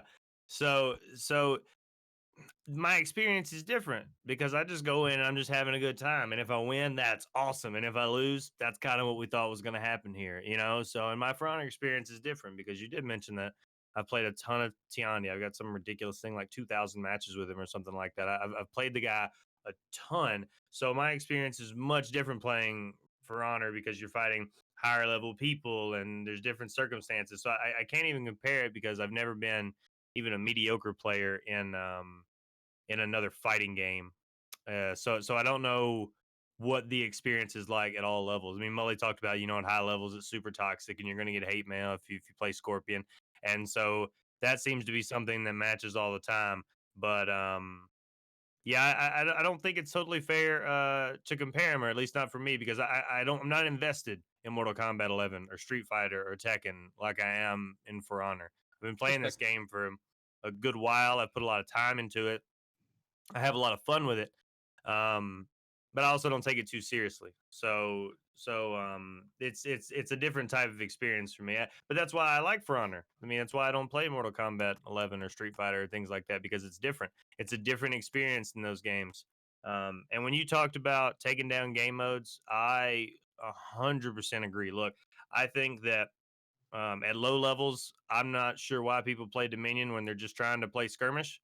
They're just running around playing team deathmatch. They're not even remotely looking at points or playing anything strategic about how that game goes. So I have no idea why that mode's not populated, but it's not. So get rid of it. No one's playing elimination, at least not on PC. Maybe they're playing it on console. Let them play it over there, but you're just cutting down time. And I'd love to see you get a tribute match when there's not tribute orders out. Please go ahead, start the recording, start the OBS up, and just queue it up. And you just let me know how many humans you get playing tribute on a Wednesday at 6:00, because they're just not there. So why is it even there? All it's doing is causing a random bit of people queuing up in there, not doing anything, and it's just taken away. If you want to just focus on Dominion, that's fine. If you want to leave some modes on console because they're populated, I'm fine. But the PC servers have no point in existing. which was another reason that I was a little confused when we had the new map revealed that was only for tribute. Well, I mean, I know it went with brawls and things as well, but a new Dominion map would have been amazing. I would have loved to see a new Dominion map. I play Dominion all the time. I would have loved to see some new dynamic map. And then I heard they released, and I thought, oh, this is cool. I want to look at it. And they were like, it's for tribute. And I was like, awesome. I'll play that against bots once a month when they put the order out. Yep. Because that's the only time I play it. And I just did. I just had that order. If you guys have played like this set of orders that's just about to end now, there's a tribute order. I just played 4 games. Oh, let me hop on that right now. That was it. Yeah. Get on there quick, guys, and go take the shrines to the thing. I didn't even know what I was doing. I was just wandering around killing bots. Like, it's not populated. Look, I'm sure it's a fine game mode. I'm sure it would be fun. But it's not. It's not populated on PC, so there's no need in it being there. Yeah, and I think that you just made a good point, and I think a lot of times we forget this, and I try to make this a point every single podcast, is that there's PC, there's PS4, and there is Xbox. There's Xbox One. There are 3 different platforms, and not everybody knows this. You know, I made a For Honor console or For Honor crossplay video on YouTube, and it's one of my biggest freaking videos. I don't know how, I don't know why, but it is. And it's just pointing out some facts from the time. At the time, PS4 was one of the most populated out of all the cross plays. And I said, I asked the question, don't you want to play with some of the best of the best? The best of the best aren't always on PC. Sometimes they're on console. Sometimes they're on PS4. Sometimes they're on Xbox. They would probably be even better players, even more bigger beasts than they already are if they played on PC with better input 100%. delay and better frame rates. But they're not always on PC, so there is a difference there. And we're talking mostly from the PC perspective. I don't think any of us actually have played on console much, if at all, on For Honor, that we could really, to the point to where we could probably talk too much about it. So with your experience, then, is that I respect that you can't really compare them that much. I'll piggyback off that on my own experiences. I played Street Fighter V a lot in the past. I played it on PS4 specifically, and it is crossplay PS4 to PC, which is awesome. And I played it on PS4. I got it on PS4. I mainly got it on PS4 because, as I understood it, you couldn't turn off motion blur on PC or some shit like that. And I'm like, that just doesn't seem like it would be good to have on performance-wise or something. It could cause issues with frames or something, or just me being able to see something happening. I didn't want to deal with that. So semantics, I digress. And I remember I was in queue for, I think, about as long as I am in queue for duels in For Honor. It's only maybe a few minutes. It wasn't too awful long. And Street Fighter V, out of all the games that I've mentioned, guys, has the lowest population. Tekken 7 has a higher population. Street Fighter V has the lowest. Dim put the link out here a few minutes ago where you can see all the comparisons. And although it doesn't show up in chat properly, it is a link. You just got to copy it and paste it into your browser. It'll compare that right there, what Dim just put there right there. So if you're watching the VOD, it's still there. Copy it, paste it in your browser, and it'll show you the current numbers for Honor versus Street Fighter V, Tekken 7, and then Mortal Kombat 11. Now, you can, at the top, I think it's going to start at 7 days. You can go back to a month, 3 months, a year, whatever you want to put it as. And For Honor is pretty much, with the exception of when Mortal Kombat was first released, For Honor has been on the top every single month. And again, I know some people have said, you're comparing apples to oranges, and in some ways you're not exactly wrong. But in the sense that it is still a fighting game, and what we're comparing here is just the big picture of it. Is that, yes, it has different mechanics, but at the end of the day, yes, it's a fighting game. There's more modes, and that's what we've kind of addressed. Is like, should we kill off some of the modes to filter more people in to different game modes, like duels, as an example? Because most fighting games in general are one-on-one situations. Mortal Kombat 11, all the games we mentioned, they're all one-on-one situations, is what they're going for. Dragon Ball FighterZ is an exception.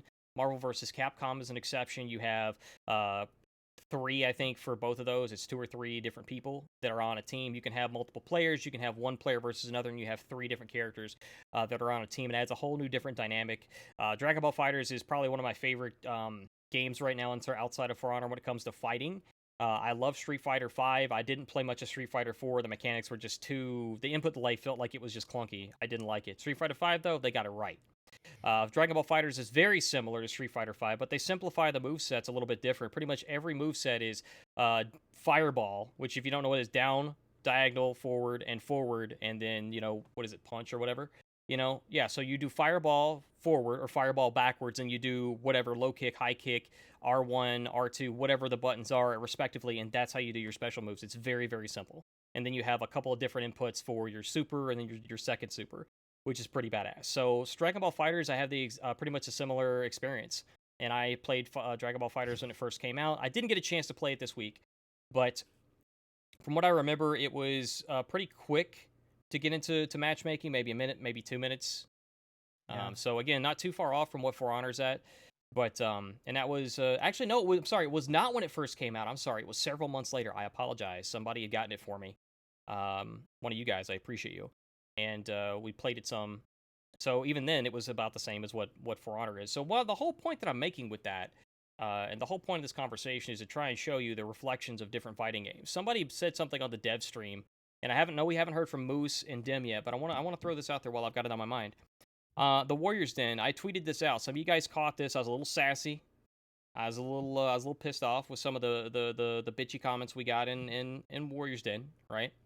And one of the comments was something about the game's dying, Ubisoft, please. Forehead.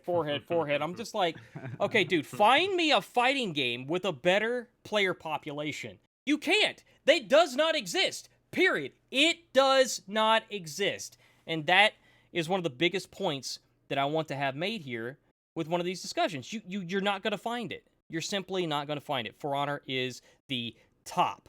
Please, it's not dead. It's not anywhere near dead. It's not going anywhere. You're not going to find another game like For Honor or any other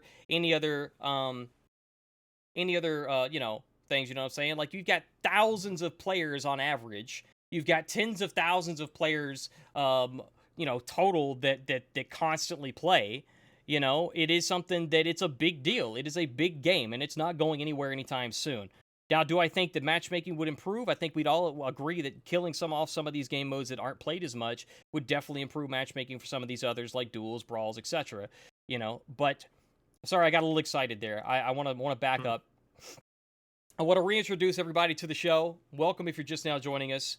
My name is Norgoz. I'm your host. We're talking currently about player experience in For Honor versus other fighting games. Mulisious is doing the sexy swivel in his chair.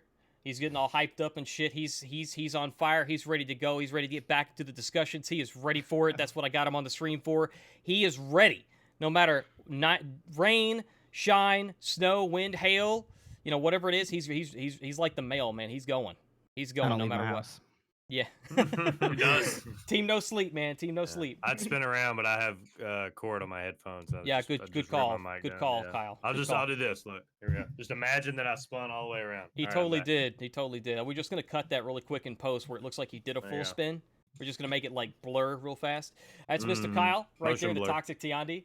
And then we got Moosemayn, the Aramusha main, because he hates himself. Hello.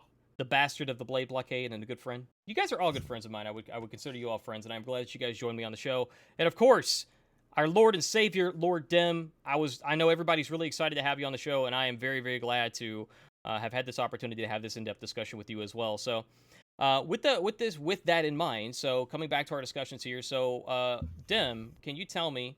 I know you play a lot of variety of different games, but specifically in regards to fighting games versus For Honor and the experiences. What would be your thoughts in terms of the For Honor experience versus other fighting games in the experience, matchmaking, player attitude, etc.?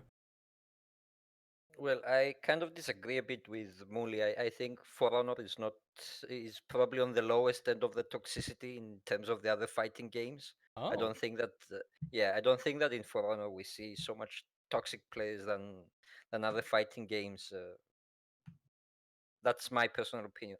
Okay. The second thing, I kind of disagree with you telling that the game should be more oriented to 1v1s. Because we keep seeing lately from the devs that they keep balancing the characters mostly on the 4v4, and that is where the competitive community is leaning towards. So they did try making the game a 1v1, and it failed miserably. I mean, we all remember the Hero Series tournaments, and people still keep complaining about Alan Arkin stealing $10,000 for using an unlocked tech with Nobushi and which kind of goes back to the whole honor code thing. You know, you can play it however you want to, but at the end of the day, at that tournament, if anybody said that they wouldn't do what they wanted, what they had to do to win, you would be a damn liar. And if you weren't lying and you would literally just play however you felt was the most honorable in a tournament, you're a damn fool. I'd spend my whole time trying to find a way to do that. Yeah, exactly. It's like, shit, did you see any exploit possible for $10,000? Did you see that unlock move he did? Shit, they haven't disqualified his ass. I'm about to. I got. Hey, dude, how did you do that?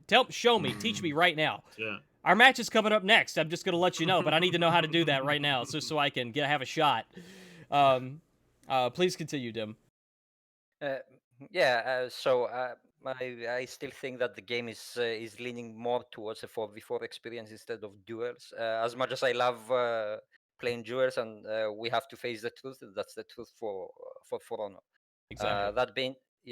That being said, you cannot compare For Honor with any other fighting game, because For Honor is not a button smasher. You need to think a lot before you do an attack, before you counter something. You need to know the whole moveset, both of your character and the opponents. You need to know the options that you have when you're throwing out an attack, when you're trying to counter something. You need to have environmental awareness, etc., etc. So there is nothing like For Honor out there, and even if there was, I don't think it will be better at this point. So I think that one of the things you said right. Oh, sorry. Go on. Sorry. I'm sorry, but I have to disagree. For Honor is the easiest game that I would categorize in the fighting game community than like most fighting games out right now. Like everything you said that everyone has to learn, the other enemy timing, thinking about things. When you get to the highest level of things like Tekken, Mortal Kombat, Street Fighter, which are games I've gotten pretty good at, it's a whole nother level. Like there's no gods of For Honor, but there's like gods. But there's of a Tekken, gods. and there's God. Yeah, but like frame data is like excruciatingly important. But Molly, can you kill someone with chip damage in For Honor? By No. button smashing? No. But in other fighting games you can. Yeah? Not Tekken. Tekken doesn't have chip damage. Well, Street Fighter does. But you can't get the last hit with Street Fighter. Mortal Kombat you can. But even still, when it comes to button smashing, if you try to button smash against a good player in a true fighting game, there's nothing you can do. You're going to get destroyed because everything has a counter. It's not like For Honor where, I'm not trying to dog on For Honor, but where you can do something that's a little bit safe and does a lot of damage and, somewhat unreactable, where most things are reactable. That doesn't exist in other fighting games. Like everything has positive, negative frame. Everything has a counter.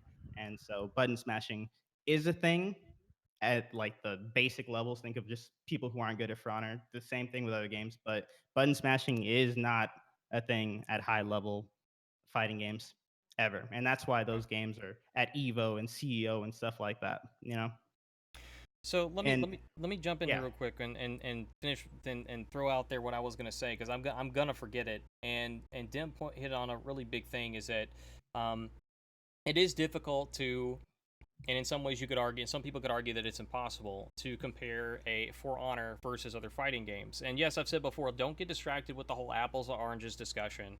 Our points, regardless of where we're going, I think all of our points still stand. But what I'm saying with that is, with the whole apples to oranges thing, is that Dim hit on it right there. Is that For Honor is a unique game. It's a unique fighting game. It has unique mechanics. There's nothing else like it that's out there in the world. And it's, again, this part of the things that we're part of the points that I'm getting to with these discussions is to uncover the bigger picture. And that's one of the bigger picture things right here that we're getting down to, is that For Honor is unique. And if you are passionate about the game, which most of the players are very, very passionate about the game, that's why I can understand people being upset if it's not perfect. If hero balance is not perfect, if your hero is not where you think it should be, if you think the mechanics are not where you think it should be, I completely understand being upset and being very passionate about that. That's what we are. We're very passionate people. That's why we're so outspoken about different things, because there's nowhere else for us to go. you can go to any of the fighting games that we've listed, and you're not gonna get you're not gonna get the same experience as For Honor. You could go play Absolver; it's still it's a completely different experience. You could go and try and play, something like Kingdom Deliverance or whatever, Kingdom Come Deliverance. I think it's only single player, but it's a different experience. Mordhau, it's a different experience. You don't get the same thing with For Honor. It's a completely different situation. So I'm glad that Dim brought that up, because it's something that really needs to be hammered in, and I hope that everybody can understand. I know I'm preaching to the choir for some of y'all. I get it, but not everybody's like thinking about this. Sometimes we kind of miss the forest for the trees kind of thing. There's nowhere else for us to go, because For Honor is its own unique thing. So final points, and there's a couple other questions I'll ask after there's a follow up. But what's your been experience with other fighting games? Moosemayn, what game did you play or have you played before? What's your experience with matchmaking and player attitude, etc.? And please continue. I'll be right back. Yeah, I mean, in my incredibly vast knowledge of fighting games, which is only For Honor and some Smash, like I think I agree with I'm tending to side with Mully. Like I think I would put For Honor in the fighting game genre, but also like that's coming from somebody who doesn't have any like what is my credibility of saying whether For Honor is a fighting game or not a fighting game? I mean, who actually gives a shit, right? Like nobody. But I think it's obviously For Honor is unique, right? It does have some unique mechanics. It does have some cool things that it tries to do, but at the end of the day, that's also why they released it. It's because it's got unique twists on it. It's got reasons for people to go to For Honor instead of to go to Mortal Kombat or to go to whatever fighting games these kids play these days. So like, yeah. If there was a better version of For Honor, I'd go play it. Right? Yeah, and I mean, I think that's what it is, man. If someone made it better, I'd go do it. And to that point, I would imagine that there are people out there, other development studios that are looking to build on what For Honor has, and they've obviously got to know it, and that's just the nature of the game, I think.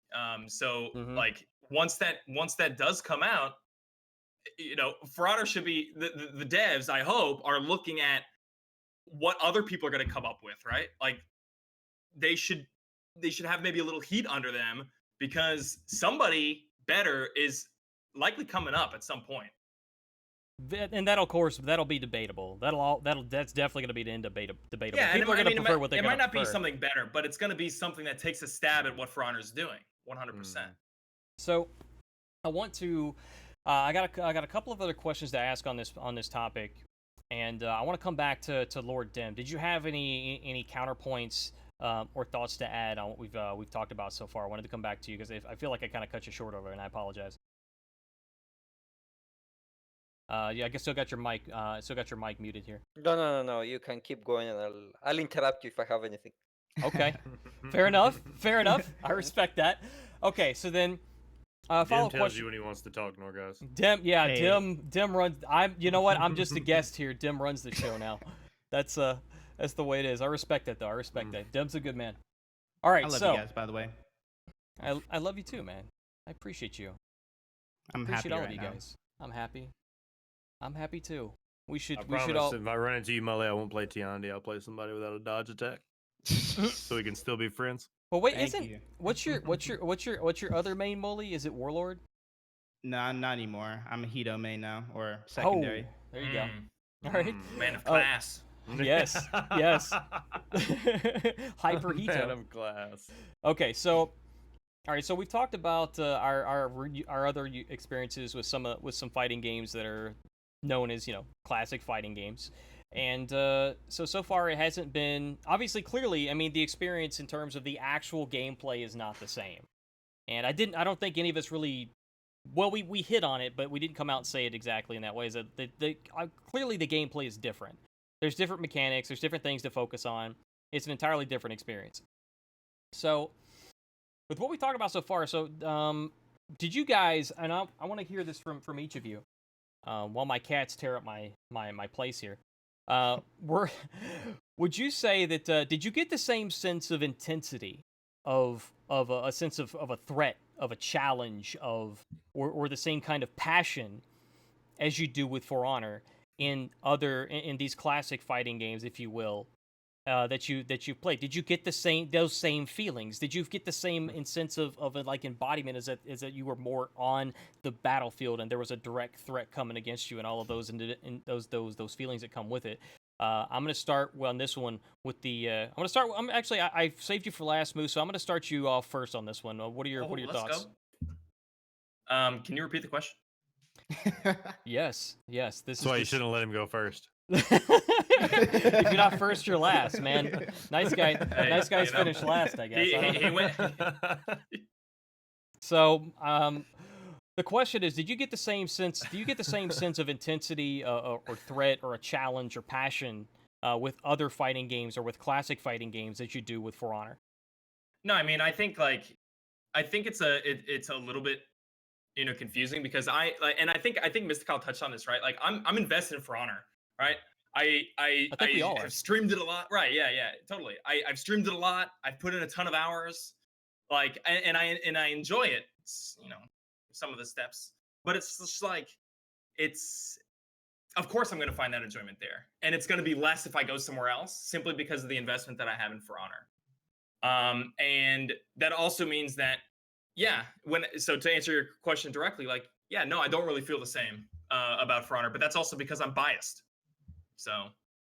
Okay. Well, Okay. I think that's a fair point, and I appreciate you being forthright with being biased. And I think a lot of us are, can definitely say that we're biased. I mean, and I don't think bias for Honor necessarily means bias in the same sense that it would for other games, because For Honor's unique. There is nothing else. So we're pretty much all, in a way, we're all going to be biased against or for Honor, because it's its own thing.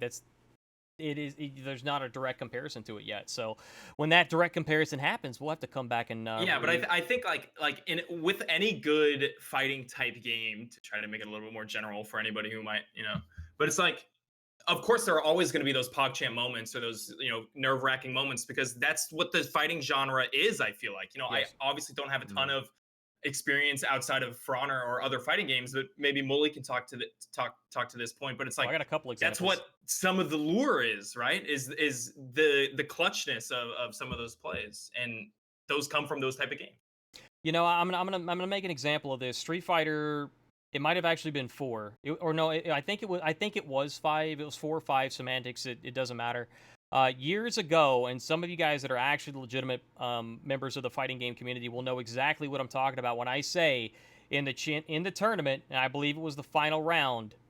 The two Chun-Li versus Ryu. Ryu parries every single fucking one of those fast kicks, and comes back with nothing but a chip of health left, and beats the ever-living shit out of the Chun-Li for the championship. And if you don't know what I'm talking about, you can look it up on YouTube.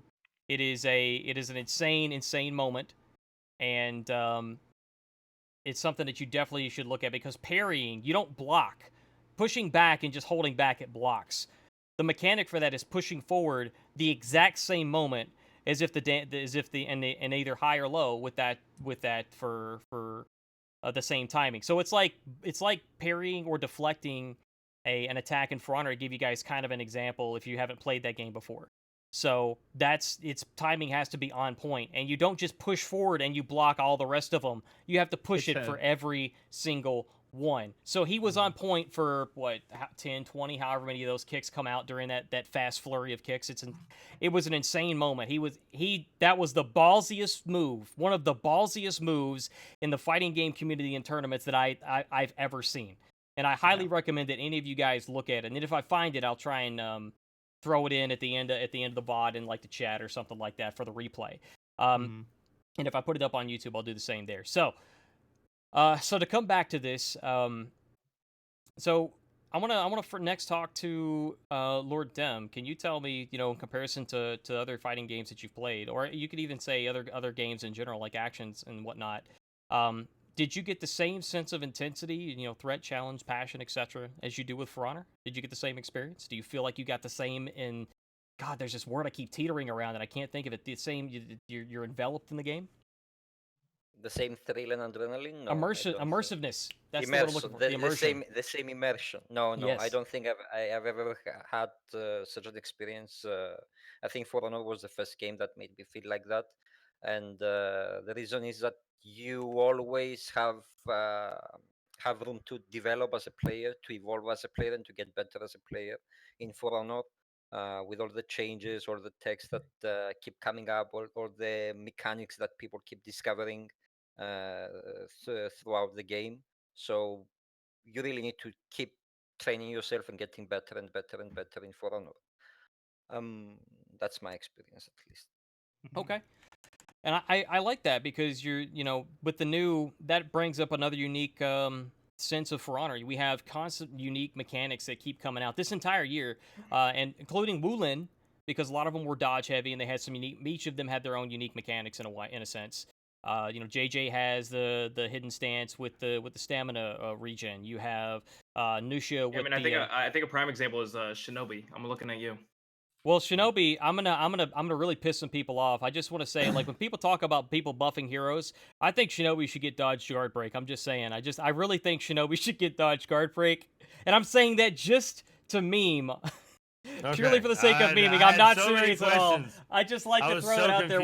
As soon as you started saying, well, heroes and this and that, you know what? Fucking give Shinobi dodge guard break. Let's really piss some people off. You know what? I swear, I would pay to see the devs put that in just for a day on April 1st next year. Give Shinobi dodge guard break for one day, assuming he's still in the same. He's still the same as he is now. That'll be my first ever Street Fighter stream. So anyway, so my point. So moving on, then do you guys get the same immersion? That's the word I've been looking for. Do you get the same immersion and the same feelings, the same emotions as you do in For Honor with other fighting games? I'm gonna go with Mully. When For Honor first came out, it was like the most intense I had ever felt. Like every game felt great. I was super like enveloped with it. Everything was just so amazing. I loved it. Everything was intense, and like I just wanted to win every game. It was amazing. Also because I think Skies had got picked up by NRG, so everybody was looking to get picked up by an organization. So you wanted to do really good because everyone thought For Honor was just about to be this huge thing, and I mean I was all in for it. To compare that to how I feel with other fighting games is pretty much synonymous. Like how I feel when I play Mortal Kombat now in Combat League, it's pretty much the same thing. Like that intensity and threat and challenge is there. The passion, especially, is it still there now? Not so much for me, but I mean, I'm 3,000 hours into the game. Mr. 3000, we love you, 3000.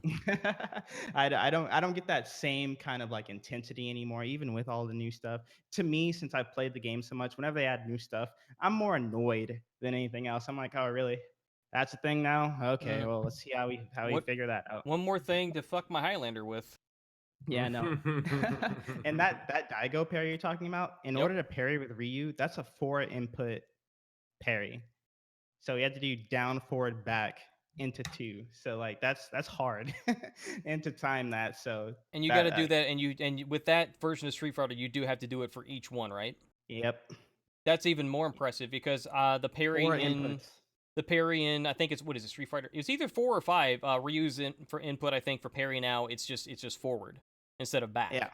So they simplified it a lot. So that's even that much more impressive to me. That's insane. So coming back to round us off, then do you get the same immersion in For Honor as you have with other fighting games or other game experiences, MystaKyle? No, I think there's more, at least for me, an investment in the hero you play. Everybody here's played a character to a very high rep level, whether it be Aramusha or Highlander or Raider, or anyone like that. So I think there's a lot more to that. There's a lot of feel and customization. As far as emotions the game brings out, that's the reason I play For Honor. For me, I don't know. Sometimes, depending on how the day's going, I guess it can be a feeling of anger or dread. But there's nothing quite like running on point C at Overwatch, and there's 3 Raiders and a Warlord there, right? And you're like, all right, here we go.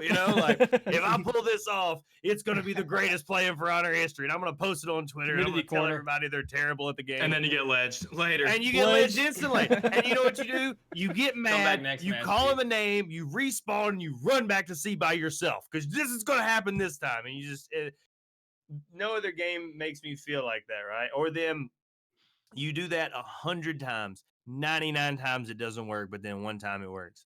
And you're just ledging everybody and kicking. And with Tiandi, I like to kick people. So you're knocking people off ledges, you're doing whatever. And then there's that feeling of just winning that 4v1, throwing out some good fights, maybe a couple of them, not to be too toxic, but maybe more than one. A couple of emotes. That for me is what brings the game back. What you There's do is you days just where revenge get spam. mad. Just revenge spam. It's That's apparently- right, dude. I spam anything that takes to win. I win spam. That's what I do. I win Yeah, spam. there I you like go. that. That's I like it, the man. win no matter what. I like the win spam. I like That's that. it, So man. I had winning- I had a player ask me one time in chat. He said, "Is that all you're gonna do?" And I said, "Win? Yeah, probably." nice. Yeah, I like that. if Good you- response. If you don't do anything, I Savage. mean, yeah, well, Savage. Keep them on their heels, man. I'm a bit toxic, but that's my whole point about the thing. That's why I come back to this game. I get frustrated at this game. I get frustrated when I fight certain heroes, when I fight certain people playing certain heroes, certain situations. Warlords on High Fort or Raiders on Overwatch, and there's different times you're just like, oh, this is just great. The other team picked 4 Raiders. They're all rep 50 Raiders. This is just not going to be a ton of fun. But even for all those stressful moments, winning that big 4v1 and stuff like that, that's what keeps me coming back to the game. Now, Mully talked about playing, at a high level in other fighting games. I don't have that experience, so I can't compare it to that. I can just compare it to low level experience, and it's not the same. But games like that, games that give me some type of sense of accomplishment, are the ones I like. I like the games from Software. I like the really difficult things to get through. That when you get through, you really feel like you accomplished something, and that's how I feel in For Honor. Is you fail a lot, but when you pull off something really cool, or you beat that rep 70 hero that's been bothering you forever, and you win that duel, or you get a really high rank in ranked, and you've been working for it. I think that's a really cool way, and I think it's very rewarding to me. I can't speak to everybody, but it does for me. Yeah, I think that's. I think you got a lot of valid points there. A lot of good, a lot of good thoughts there. And so what I want to do, I want to mention this is one of the things you mentioned there, like we were talking about the spam and stuff, and one of the things that I've noticed, kind of coming back to just to touch on this because I meant to bring this up as part of the honor code earlier, and I don't do this very often, but I feel like this is important enough to bring up. If somebody's talking about like revenge spam or parry spam or something like that, yes, you heard me right. I said parry spam. I have literally been told that I have been parry spamming before. Like, well, dude, I'm a berserker, and I'm trying to attack you as much as I can. But when you throw out attacks that I can parry, I'm probably gonna parry before I deflect them. It's just that's just kind of the way I play. So anyway, so that's something that came to mind during you were talking about the spamming and whatnot. So final thoughts to wrap everything up on For Honor is that it's a unique experience. I think we can all agree that For Honor is a unique experience, regardless of whether it's a fighting game or otherwise, action, adventure, FPS, whatever it is. I think we can all agree For Honor is the most unique experience in a game. At least for me, I could say it's the most unique experience in gaming that I think I've ever had. And I've played a lot of really big name titles from big name companies, and For Honor has been one of the biggest ones. And I have to say that I've not get the same immersion in pretty much any other game as I do with For Honor. And maybe I'd feel differently about that if there were VR involved with other games. But if you give me VR and For Honor, I can tell you, I don't know what I would do with myself if I got VR and For Honor. I mean, I would probably I would probably retire early and die from lack of nutrition in like a week. So that's Guys, did you see the virtual reality executions that people were doing on Reddit? Like a guy, he was programming it and then posting it on Reddit. It was really good, man. He did a lot of the really popular executions. It looked awesome. we're gonna have to get that. We're gonna have to get that in the link and throw it out there. because that was very, very cool. There was also a couple, somebody did this before on Reddit, and somebody reposted another version of it where somebody said For Honor 2 is the Daubeny experience, and they had like zoomed out and using the GeForce Ansel or whatever to where it shows where Daubeny's sitting in the throne and it has like his clapping going, so you can see behind the hands in front of that.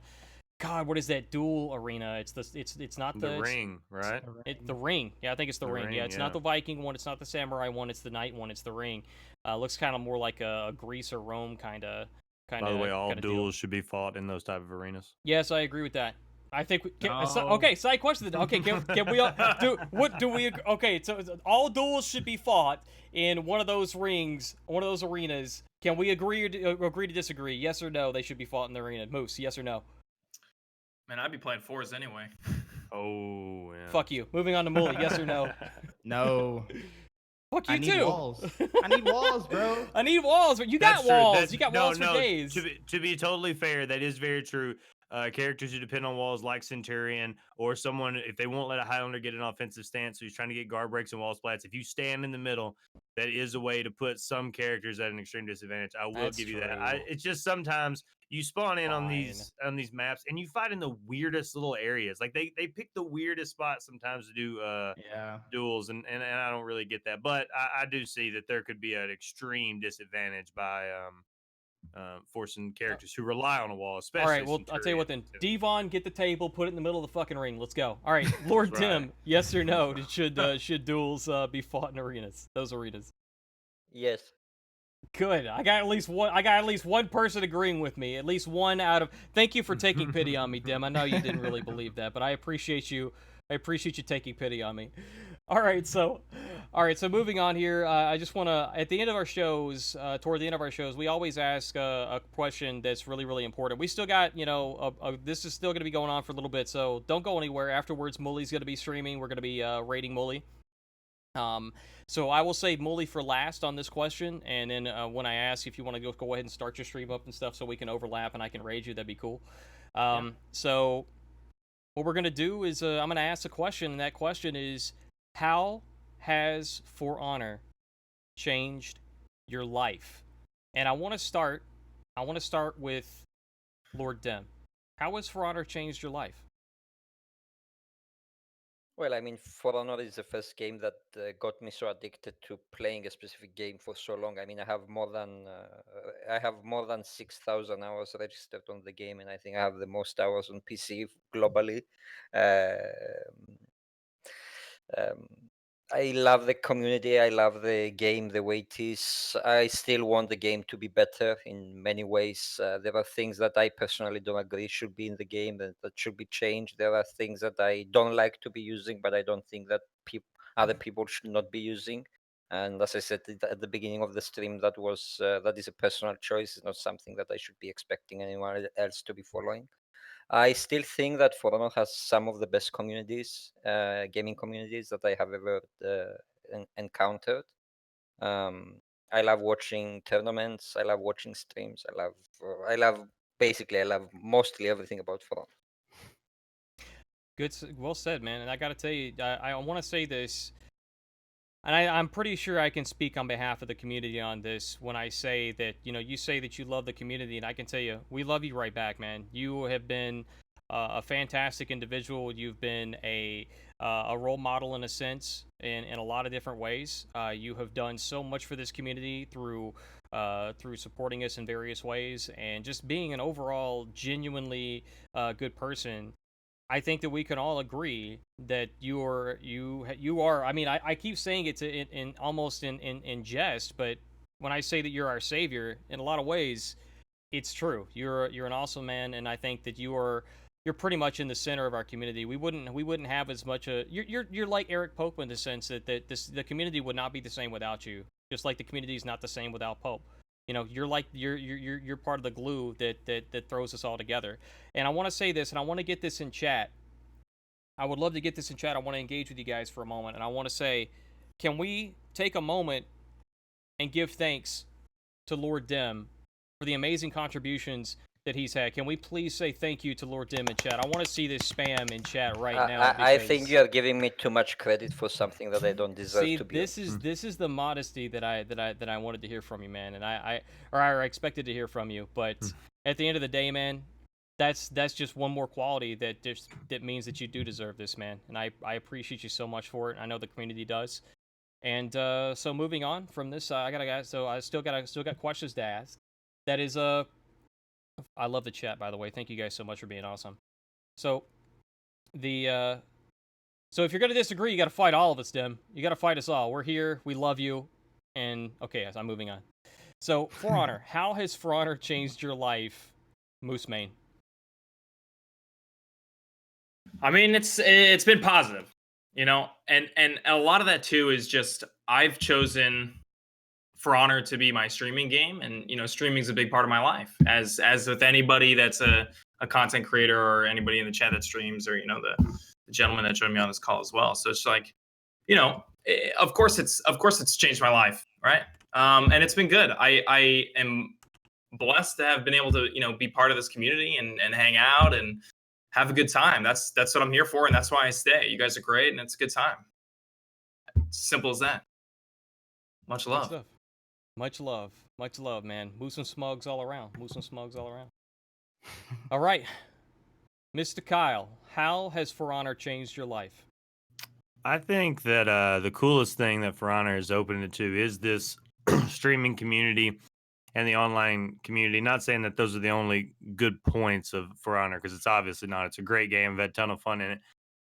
But when I started playing For Honor, you know, it was just for fun, and I streamed, but I didn't really know what I was doing yet. I had just started out, and I picked up the game, and I had a really good clip of Hyperion that he put in the chat earlier, me being super toxic to show how hypocritical I am, but I don't want to hear anything about that. All right. But anyway, I had that in there. Yeah, classy. And I sent it, but no, look, I sent it to Hyperion, and at that time I had no idea who he was. He's a partnered streamer, and I said, hey man, look, I know you don't know who I am.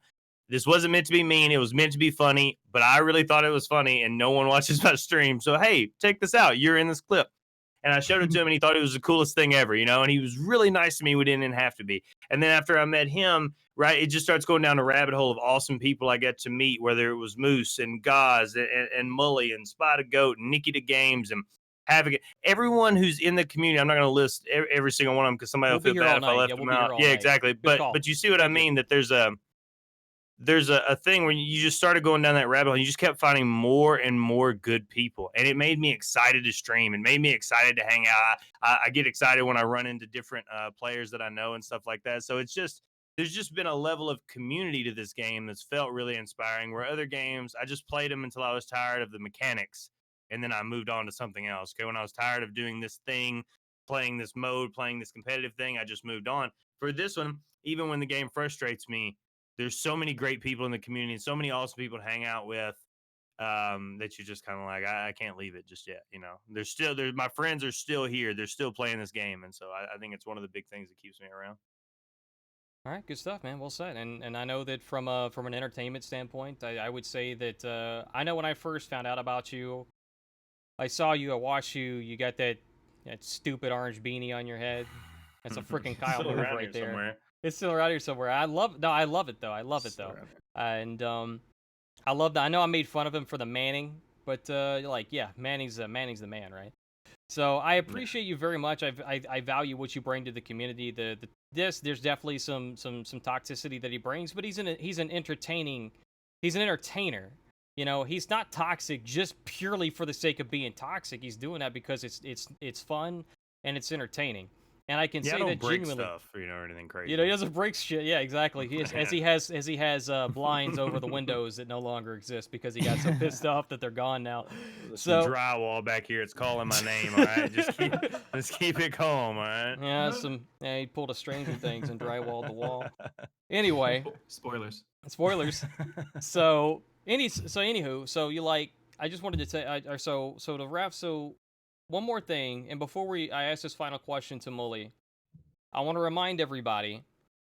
Again, I'm your host Norgoz. I'm joined by Moosemayn, MystaKyle, Sir Mulisious, and Lord Dem. All wonderful, wonderful entertainers, wonderful members of our community. It's been a pleasure having you all on tonight.